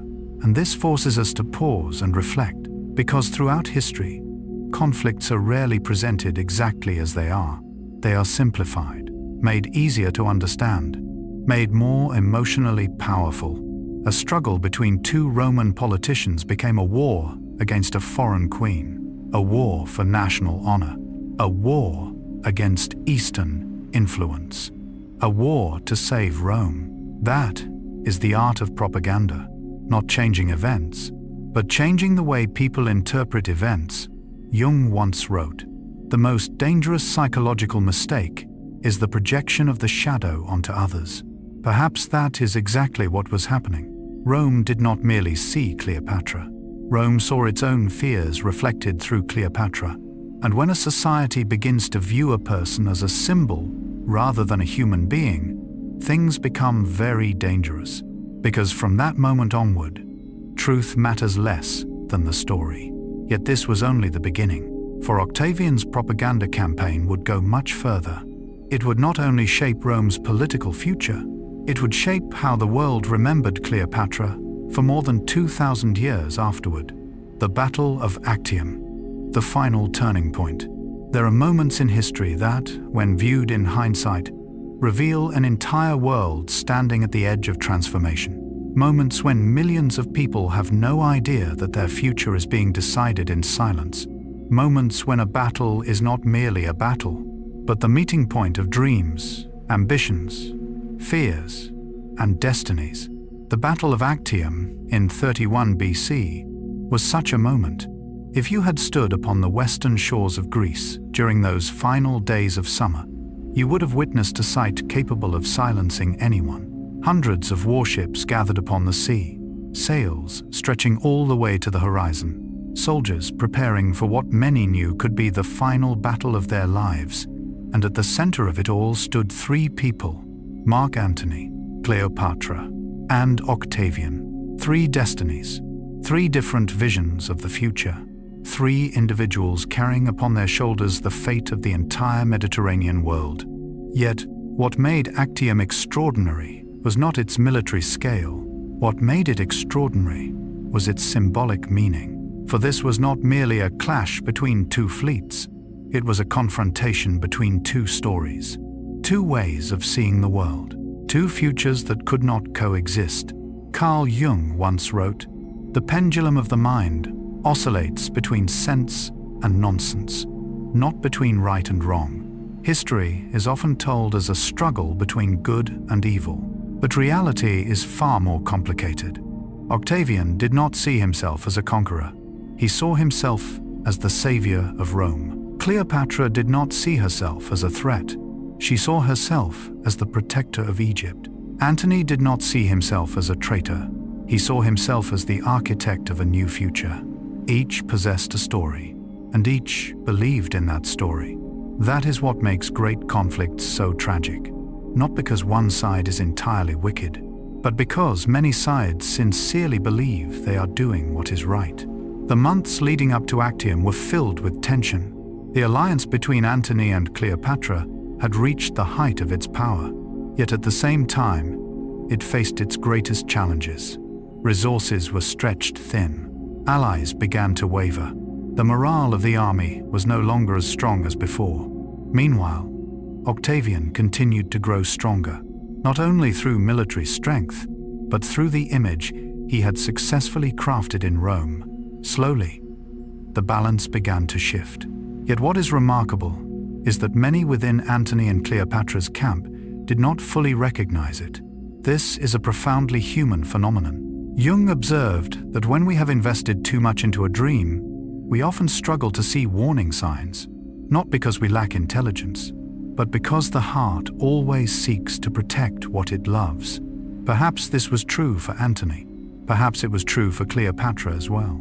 For years, they had built a shared vision of the future, a world in which the East could stand as a balance to Rome, a world in which Alexandria could become a center of power equal to any city on earth, a world in which their children would carry that dream forward. The dream was too beautiful, too vast, and therefore too difficult to abandon. When we look at Antony in the days before Actium, we can see a man standing between two worlds. Part of him remained the Roman general who had marched beside Caesar. Another part had become deeply connected to the East, to Alexandria, to Cleopatra, to the family he had built in Egypt. Jung believed that great crises often emerge when two conflicting parts of the soul can no longer coexist. That is when a person is forced to choose, and sometimes every choice carries loss. Perhaps Antony was living through precisely such a moment. Cleopatra as well. If we could look into her mind during the days before the battle, perhaps we would not see the confident queen depicted in statues. Perhaps we would see a woman carrying an immense burden, a mother thinking about the future of her children, a ruler thinking about the future of her nation, a human being who understood that everything she had built could be swept away in a single day. Jung once wrote, "There is no coming to consciousness without pain." Perhaps the days before Actium were exactly such a period of awakening, a period when illusions slowly gave way to reality, a period when dreams were forced to confront the limits of the world. And then, at last, the fateful day arrived. The warships began to move. Flags fluttered in the sea wind. Soldiers stepped into a moment that would be remembered for generations. Yet what unfolded upon the waters of Actium would determine far more than the outcome of a battle. It would decide the future of Egypt, the future of Rome, and the future of Cleopatra herself. At last, the Sea of Actium became the place where dreams collided with reality. From a distance, the battle may have appeared as countless ships maneuvering through wind and waves, but for those living through that moment, it was the instant in which an entire world was being decided. The sound of oars striking water, the cries of soldiers, the crash of timber, the clash of metal echoing through the air. Together they formed a violent symphony of history. Yet strangely, the greatest turning points rarely appear as legends imagine them. There was no divine light, no supernatural sign, only human decisions. Small and fragile decisions made under unbearable pressure, and those decisions changed the fate of empires. Carl Jung once wrote, "We cannot change anything until we accept it." Perhaps one of the greatest tragedies of Actium was that both Antony and Cleopatra were gradually forced to confront a truth they did not wish to accept, that the balance of power had changed, that their era was approaching its end, that the resources which had once made them formidable were no longer enough to withstand the political and military machine Octavian had created. Historians continued to debate many details of the battle, but on one point, most agree. Actium was not merely a military defeat. It was the defeat of a vision, the defeat of the dream that an eastern center of power could rival Rome, the defeat of the hope that Alexandria might become the heart of a new world order. As the battle unfolded, Cleopatra eventually departed the battlefield with part of the Egyptian fleet. This decision became one of the most controversial moments in history. For centuries, her critics described it as an act of flight. Others viewed it as a desperate attempt to preserve what remained. Yet perhaps what matters more is the human emotion behind the decision. Imagine for a moment, you have spent years building a dream. You have sacrificed your youth, your peace, your relationships, nearly everything you possessed, and suddenly, you watch that dream collapse before your eyes. What would a human being do in such a moment? Jung believed that moments like these reveal the deepest layers of the soul. Not when we win, but when we lose what we cherish most. Failure possesses a unique power. It forces us to see the truth, forces us to abandon illusions, forces us to confront ourselves. Perhaps Actium was such a moment for Cleopatra, and such a moment for Antony. After the fleet disintegrated, Antony still chose to follow Cleopatra, a decision that many contemporaries criticized. Yet through the lens of psychology, it carries a deeper meaning. For sometimes people do not fight only for victory. We fight for loyalty, for love, for the things that make life meaningful. Jung once wrote, "Where love rules, there is no will to power." Whatever political calculations existed within the relationship between Antony and Cleopatra, it is difficult to deny that by this point a profound bond had formed between them. A bond that made the pursuit of power seem less important than before. Yet, history rarely rewards loyalty. After Actium, everything began to change. with astonishing speed. Allies who had once been faithful began to waver. Territories were lost, one by one. Promises became fragile. Those who once stood beside them started thinking about their own futures. This is one of history's oldest patterns.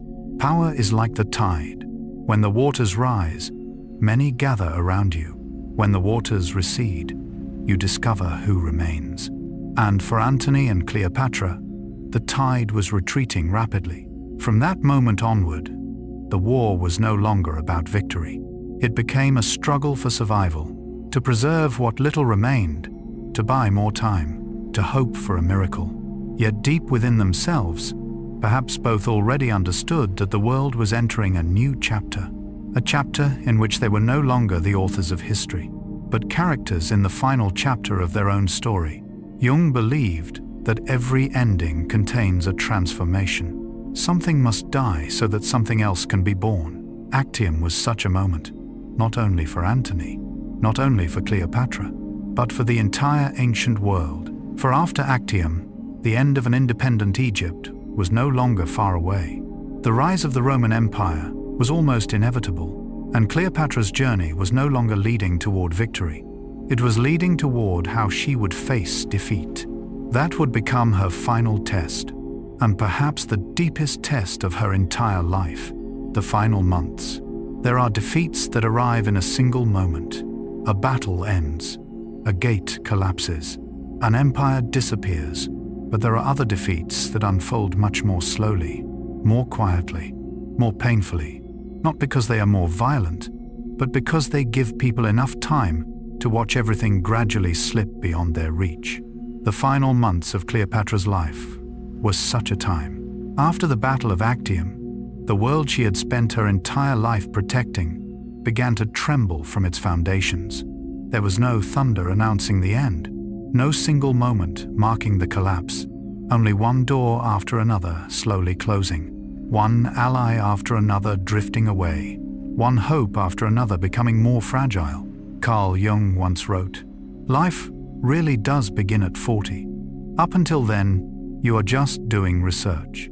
Behind the humor of that statement lies a profound truth. Human beings often understand themselves only through loss. Only when familiar things disappear do we begin to see what truly matters. And for Cleopatra, the final months of her life became exactly such a period. A time of awakening, a time of truth, a time when the layers of power were gradually stripped away. After their defeat at Actium, Antony and Cleopatra returned to Alexandria, but this was no longer the return of victors. No longer were ambassadors arriving from every corner of the known world. No longer was there a sense of limitless possibility. No longer were there dreams of empire waiting just beyond the horizon. Alexandria remained magnificent. The palaces still stood. The harbors were still crowded. The temples still reflected sunlight from their white stone walls. Yet something had changed, because sometimes a city can remain intact while its future no longer does. Cleopatra understood this, perhaps better than anyone else. That is why, during the months that followed, she did not simply sit and wait for fate. She acted, as she had always acted throughout her life. One of her first efforts was to seek negotiation with Octavian. This is worth noting. Many people imagine Cleopatra as someone too proud ever to compromise. History suggests otherwise. She was a pragmatist, a diplomat, a woman who understood that survival can sometimes matter more than pride, that negotiation can sometimes matter more than battle, and that the preservation of a nation may require difficult choices.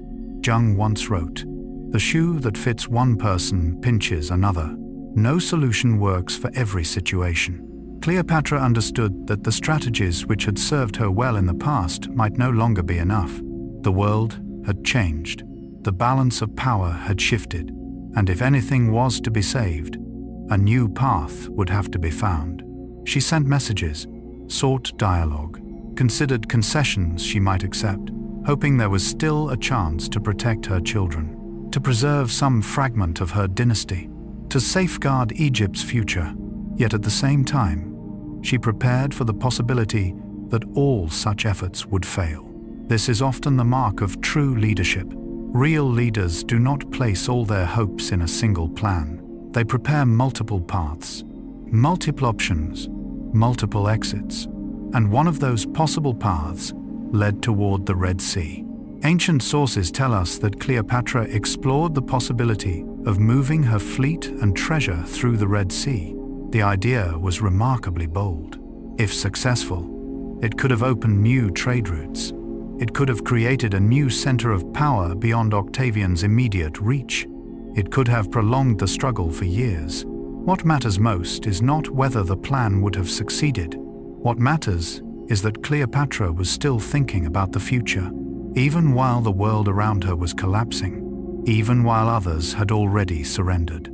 Jung observed that the survival instinct is not merely a desire to live, it is also a desire to find meaning. As long as people can see a possibility, they continue moving forward. And Cleopatra continued moving forward, searching for another possibility, another opening, another chance. Yet while she searched for a path ahead, something else was happening, something no plan could easily prevent. Those who had once been loyal began to change. Allies who had sworn devotion began looking toward the victor. Power has a peculiar attraction. It draws many people while it is rising, and causes them to disappear when it begins to fall. This was when the first cracks became impossible to ignore.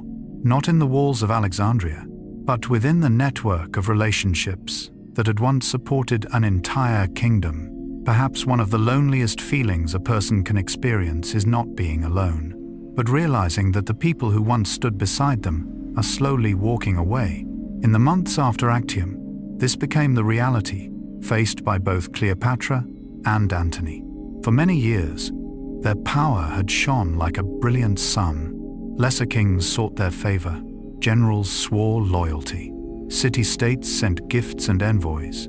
But history follows a cold rule. Many people are loyal to success more than they are loyal to individuals. And when fortune changes direction, loyalty often changes with it. Carl Jung once wrote, "Loneliness does not come from having no people around you, but from being unable to communicate the things that seem important to you." Perhaps this was Cleopatra's deepest loneliness. She was still in Alexandria, still surrounded by servants, still protected by soldiers, still living within a palace. Yet the world she had built was slowly unraveling, and no one could truly share that burden. One by one, allies began calculating their own futures. Some shifted their support toward Octavian. Some sought neutrality. Some simply vanished. Promises made during years of glory became fragile. History teaches this lesson again and again. Power often causes us to confuse those who love us with those who love our position. Only when power disappears does the difference become clear. Antony may have felt this most deeply. The man who had once commanded tens of thousands of soldiers now watched his network of influence collapse around him. The man once celebrated as a hero had become an object of suspicion. Jung observed that during moments of crisis, people are often forced to confront what he called the shadow, their fears, their mistakes, the truths they have spent a lifetime avoiding. Perhaps Antony was living through such a process, and perhaps Cleopatra was as well.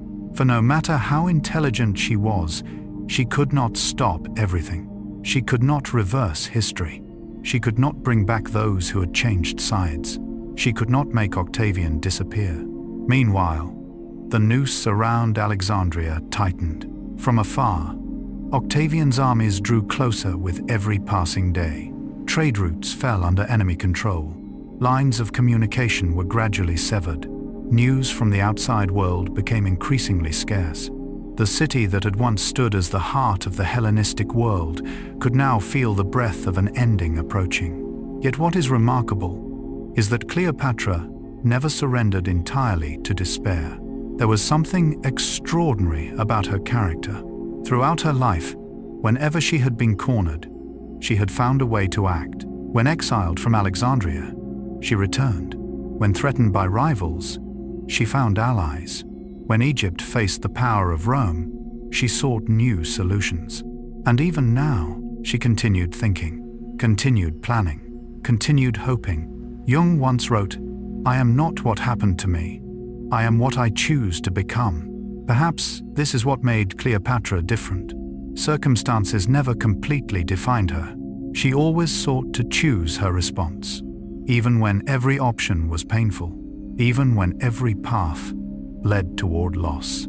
Yet deep within, she may have begun to understand a truth she had never wanted to face, that this war might no longer be winnable, that the question was no longer how to keep everything, but how to preserve dignity while everything was being lost. This is a very different stage in any human life. When we are young, we ask how to gain more. When we approach endings, we begin asking what truly matters. Jung believed this was one of the most important stages of psychological growth, for people are not defined by what they possess, but by how they confront loss. And now Cleopatra was entering that final test. Alexandria still stood. Its lamps still glowed in the night. Its waves still rolled against the harbor as they had for centuries. But the future had changed. The shadow of Rome was falling across the city. Choices were becoming fewer. Time was becoming shorter. And ahead waited an even greater tragedy. For while Cleopatra continued searching for a final path forward, the fate of Mark Antony was racing toward a decisive moment. A rumor, a misunderstanding, a decision born from despair. And from it would emerge one of the most heartbreaking scenes of the ancient world, the death of Antony. There are tragedies in history, created by battles. Others are created by greed, power, or betrayal. Yet sometimes the most painful moments begin with something far more fragile. A rumor, a misunderstanding, a message arriving at the wrong time. And the death of Mark Antony is one such story. As darkness settled over Alexandria's final days, the world Antony once knew had nearly vanished. The loyal legions were no longer what they had been. Allies had abandoned him. The glorious victories that once made the Mediterranean speak his name now belonged only to memory. The man who had stood beside Julius Caesar, the man who had commanded armies that shook the ancient world, now watched the empire of his hopes crumble around him. Carl Jung once wrote, "Depression is like a woman in black. If she turns up, don't shoo her away. Invite her in." Behind those words lies a profound understanding. There are periods in life when people are forced to sit beside their pain, unable to outrun it, unable to defeat it, unable to negotiate with it, only able to face it. Antony's final days seem to have been such a time. Throughout his life, he had been a man of action, a man of decisive choices, a man who led charges rather than retreated from them, a man who believed that force of will could shape destiny.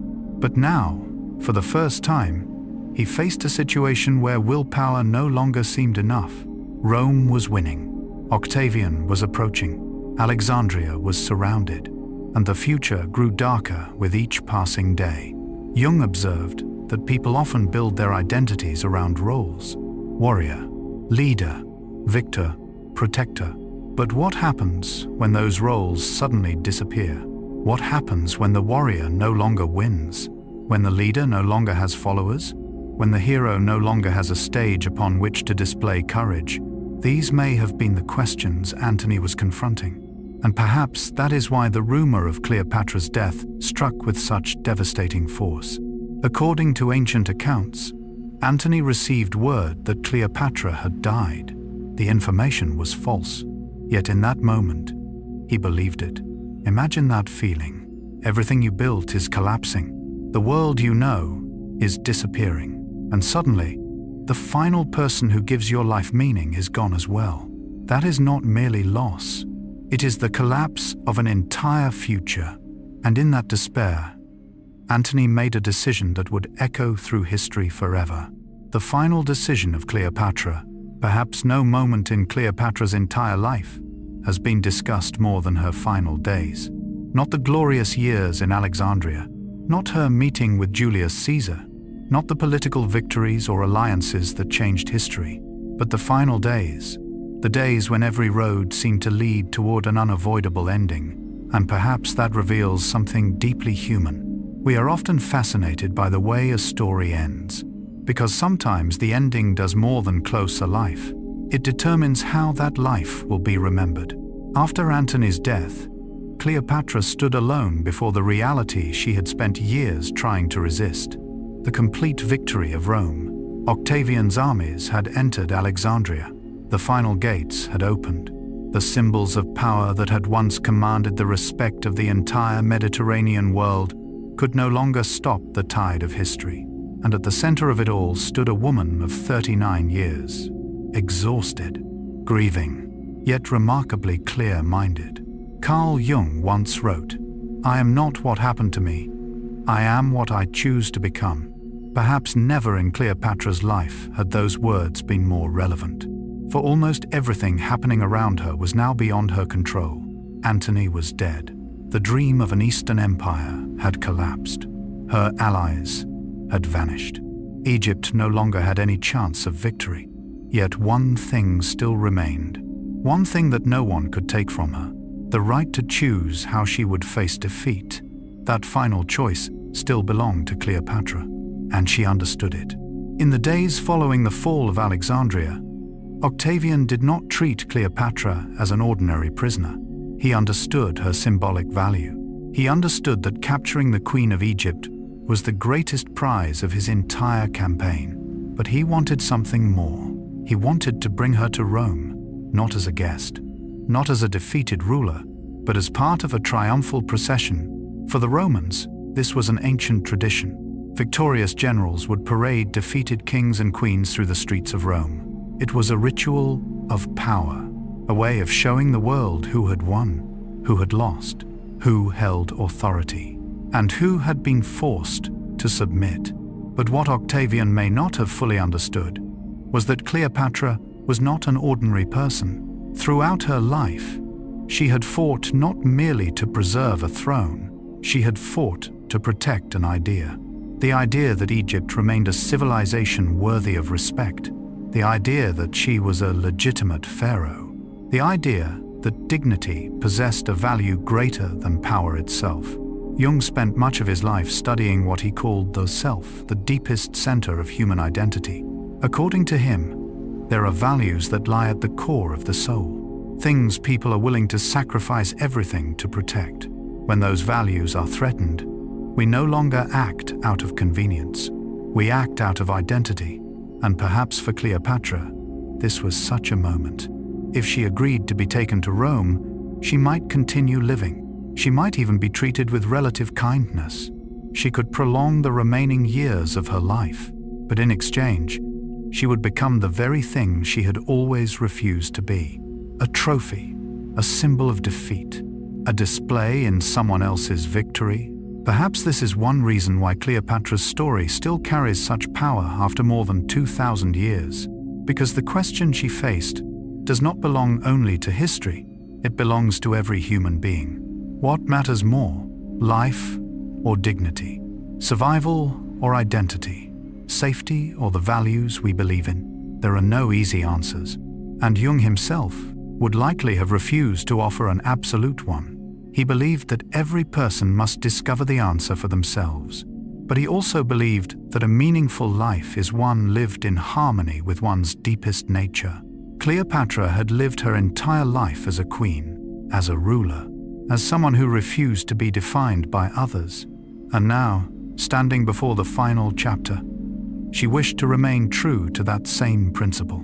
The final meetings between Cleopatra and Octavian took place within an atmosphere of intense tension. Outside, Rome had already won, but inside, another struggle remained. No longer a struggle between empires, but a struggle between one woman's will and the fate awaiting her.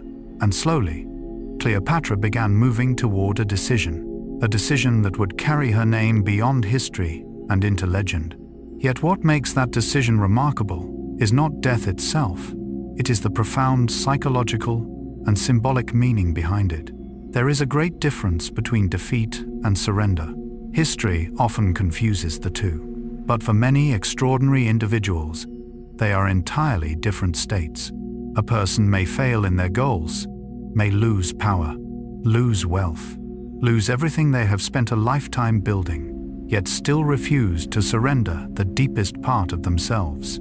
Perhaps this was the point Cleopatra had reached in her final days. She knew she had lost. She knew Egypt would become part of Rome. She knew Octavian had won. But she refused to let someone else decide what that defeat meant. Carl Jung once wrote, "The least of things with a meaning is worth more in life than the greatest of things without it." Meaning had always mattered to Cleopatra. Throughout her life, she ruled not only through armies and treasure, but through symbols, images, stories.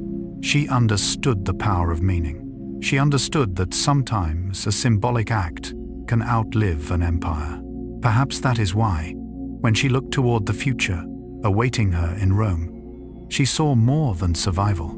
She saw a story others would tell about her, a story in which she would be led through the streets of Rome as a conquered prize, displayed before crowds, transformed into proof of Octavian's triumph, stripped of her role as the author of her own life. And that was something she could not accept. Jung believed that every person carries a deep need for wholeness, not perfection, but faithfulness to their true nature. When forced to choose between existence and that inner wholeness, most people choose existence, but some choose differently. Cleopatra appears to have been one of them. Her final days remain surrounded by mystery. Ancient historians tell different stories. Some speak of an asp, others describe a hidden poison. Some believe the entire snake story may have been a symbol created later.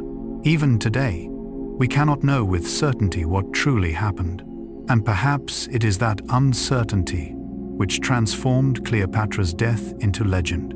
But in one sense, the method itself is not the most important thing.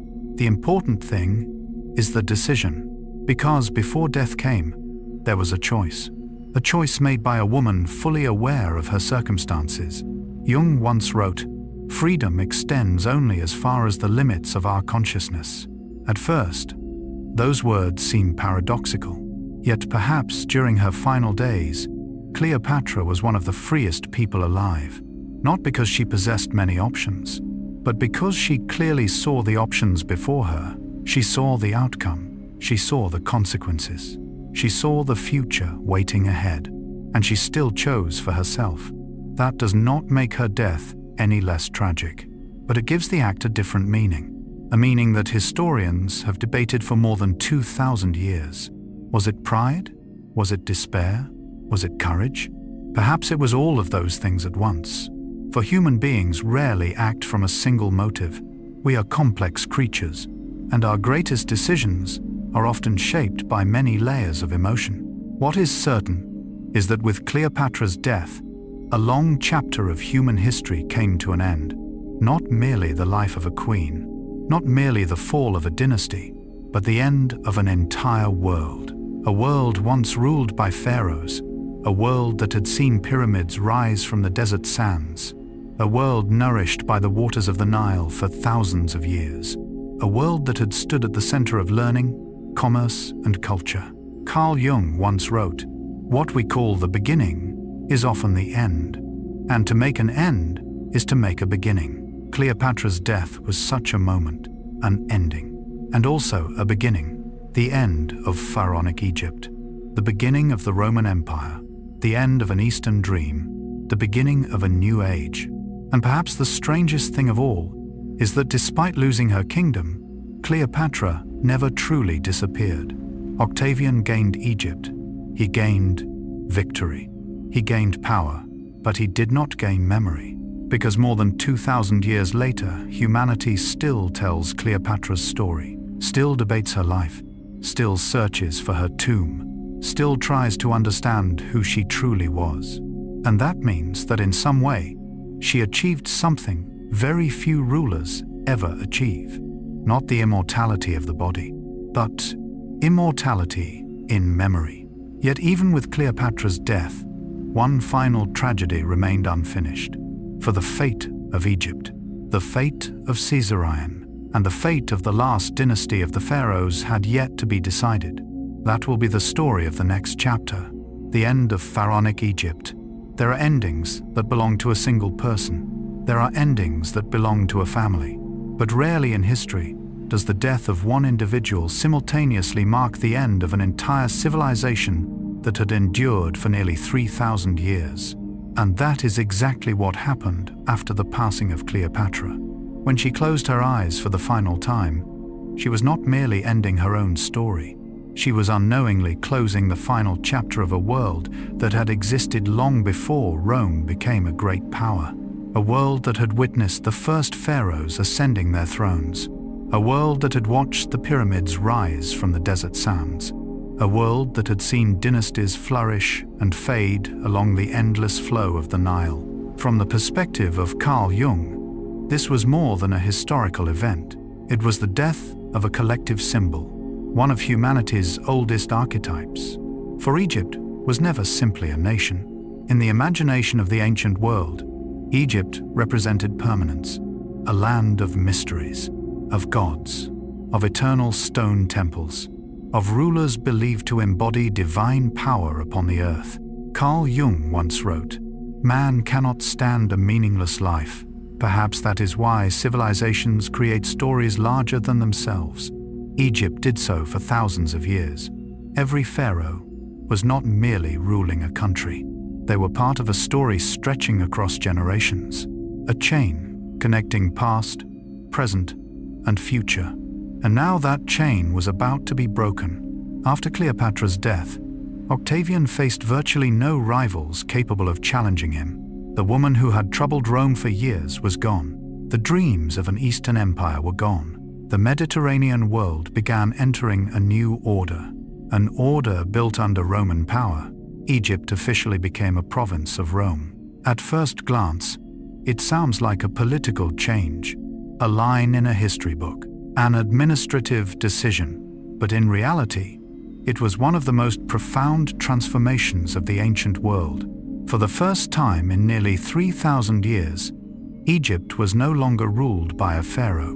There was no independent dynasty, no monarch standing as the bridge between gods and humanity, no sovereign throne along the Nile. What remained was a territory under Roman control. Jung observed that the human psyche struggles to accept true endings. We always search for continuity, a successor, a new symbol, a new hope. Perhaps that is why Caesarion became so important. Caesarion, the son of Cleopatra, the child she hoped would continue her dynasty. The young prince many Egyptians saw as the future, the boy who carried the blood of Cleopatra and, according to her claim, the blood of Julius Caesar. To those who still dreamed of an independent Egypt, Caesarion was the final symbol, the final flame, the last thread connecting the present to the past. But precisely because of that, he became a threat. Octavian understood one thing clearly. As long as Caesarion lived, someone could one day rally around his name. As long as he existed, the story of the Ptolemaic Dynasty was not truly over. And that reality all but determined the boy's fate. A saying often attributed to Octavian survives to this day: "Too many Caesars is not good." Whether the quote is entirely authentic remains debated. Yet the sentiment behind it reflects the political reality perfectly. Rome could only have one heir to Caesar, and Octavian had no intention of sharing that role. Carl Jung once wrote, "Where love rules, there is no will to power, and where power predominates, their love is lacking." History can be remarkably cold. What is true for families is not always true for politics. What is true for the heart is not always true for power. Caesarion was not viewed as a child. He was viewed as a symbol, a risk, a possibility, and that is what makes his story so tragic. For sometimes the young bear the consequences of struggles they never chose. Yet Caesarion's fate was only part of a much larger story, for at the same time, the fate of Cleopatra's other children was also changing forever. Alexander Helios, Cleopatra Selene, Ptolemy Philadelphus, children once expected to rule great territories. children imagined as the future of a new Eastern Empire. Now there were no kingdoms left to inherit, no empire to govern, no dream remaining from the plans their parents had built. They were taken to Rome. At first glance, it seemed like total defeat. Yet history occasionally leaves unexpected paths, especially for Cleopatra Selene. The daughter of Cleopatra would later become Queen of Mauritania, carrying with her the memory of Egypt, carrying the bloodline of both Cleopatra and Mark Antony. In a sense, a fragment of that family survived. Not in the way Cleopatra had imagined, but it survived nonetheless. Jung observed that people often suffer because they try to control how their legacy will endure. Yet life rarely follows our plans.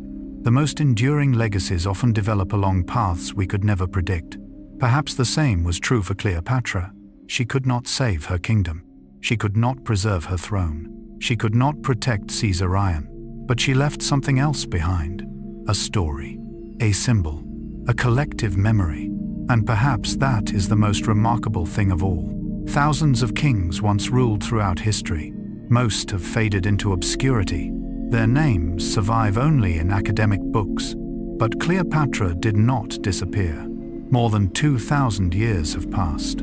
People still tell her story, still debate her life, still make films about her, still write books about her, still search for her tomb. Still try to understand the woman behind the legend. Perhaps that is one victory Octavian could never take away. He won Egypt. He won power.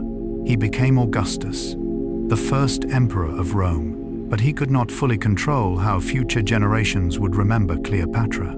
Carl Jung once wrote, "The smallest things with a meaning are worth more in life than the greatest things without it." Perhaps that explains why Cleopatra's story survives. Not because she always won, but because her life carried meaning. Meaning about courage, about ambition, about love, about power, about difficult choices, and about the price human beings pay when standing at history's greatest crossroads. When we look back upon the entire journey, we realize that the end of pharaonic Egypt was not simply the fall of a dynasty, it was the end of an ancient world. A world so old that even Cleopatra herself viewed the pyramids as relics of a distant past.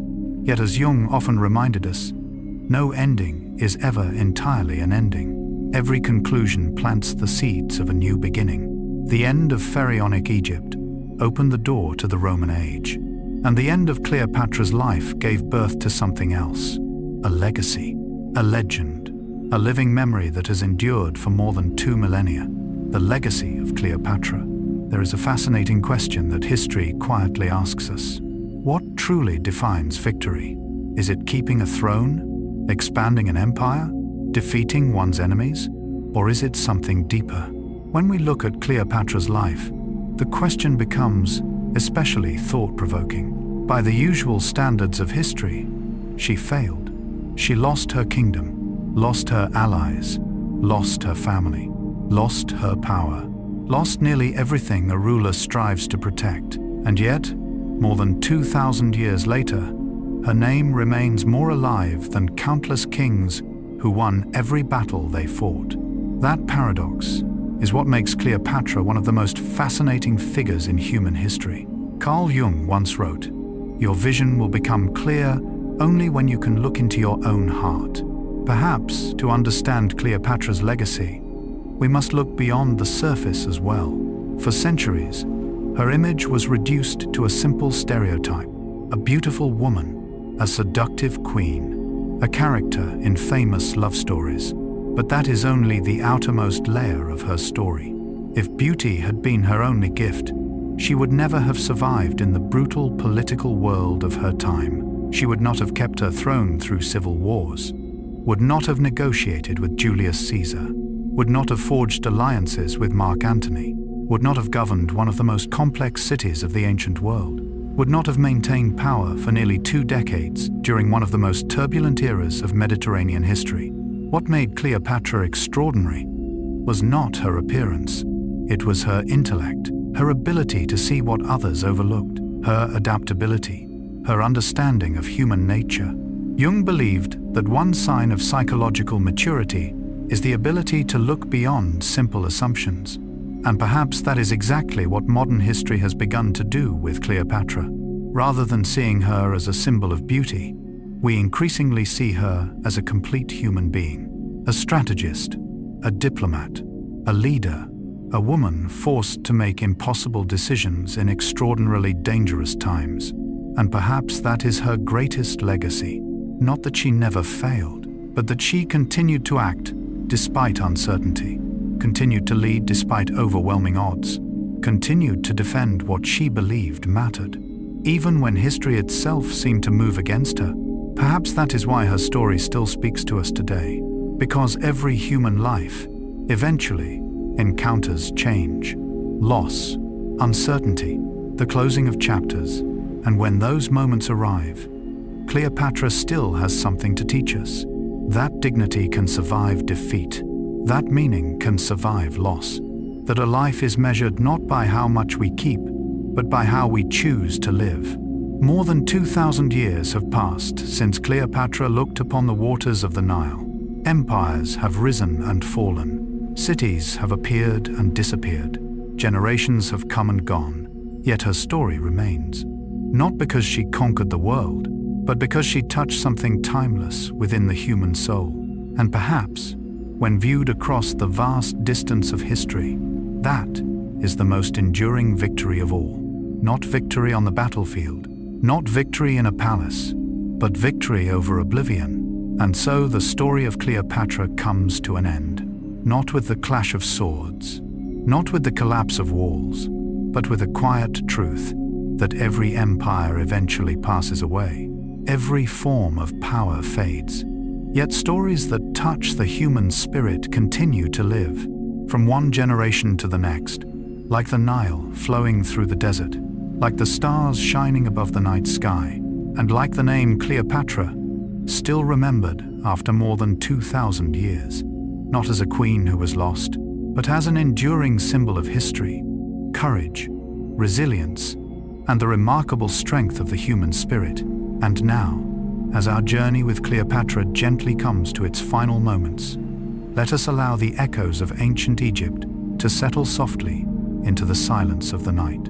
Tonight, we have traveled together across more than 2,000 years of history, from the magnificent palaces of Alexandria to the legendary waters of the Nile, from world-changing encounters with Julius Caesar and Mark Antony, to the final days of a queen facing the end of an entire civilization. Yet perhaps the most fascinating part of this story was never the battles, never the political intrigue, never the lost treasures or vanished palaces. It was always the people. Because when we look deeply into Cleopatra's life, we discover that history has never truly been about empires. History has always been about the human soul, and perhaps that is why, even after more than 2 millennia, Cleopatra still speaks to us. Not because she was a queen, not because she was famous, but because within her story we recognize something familiar, the desire to be remembered, the fear of loss, the need to protect those we love, the struggle to remain ourselves in a changing world, and the timeless question every generation must eventually face: how do we live a meaningful life? As the night grows deeper, allow these ancient stories to settle like gentle ripples upon still water. There is no need to answer every question tonight. There is no need to solve every unfinished thought. Tomorrow will arrive in its own time. For now, simply rest, breathe slowly, and allow yourself to experience the quiet peace of this moment. If you have enjoyed this journey through history, Carl Jung's psychology, and the mysteries of the human mind, please consider subscribing to the channel. Your support helps us continue creating these long, thoughtful, and calming stories for peaceful evenings like this one. Thank you for spending your valuable time with us tonight. Thank you for listening. Thank you for walking beside us through the final chapters of one of history's most fascinating lives. And now, let your eyes gently close. Let your mind find rest. Let the ancient stars of Egypt guide you into peaceful dreams. Sleep well, rest deeply, and I look forward to meeting you again on our next journey through the depths of history. and the human soul. Good night.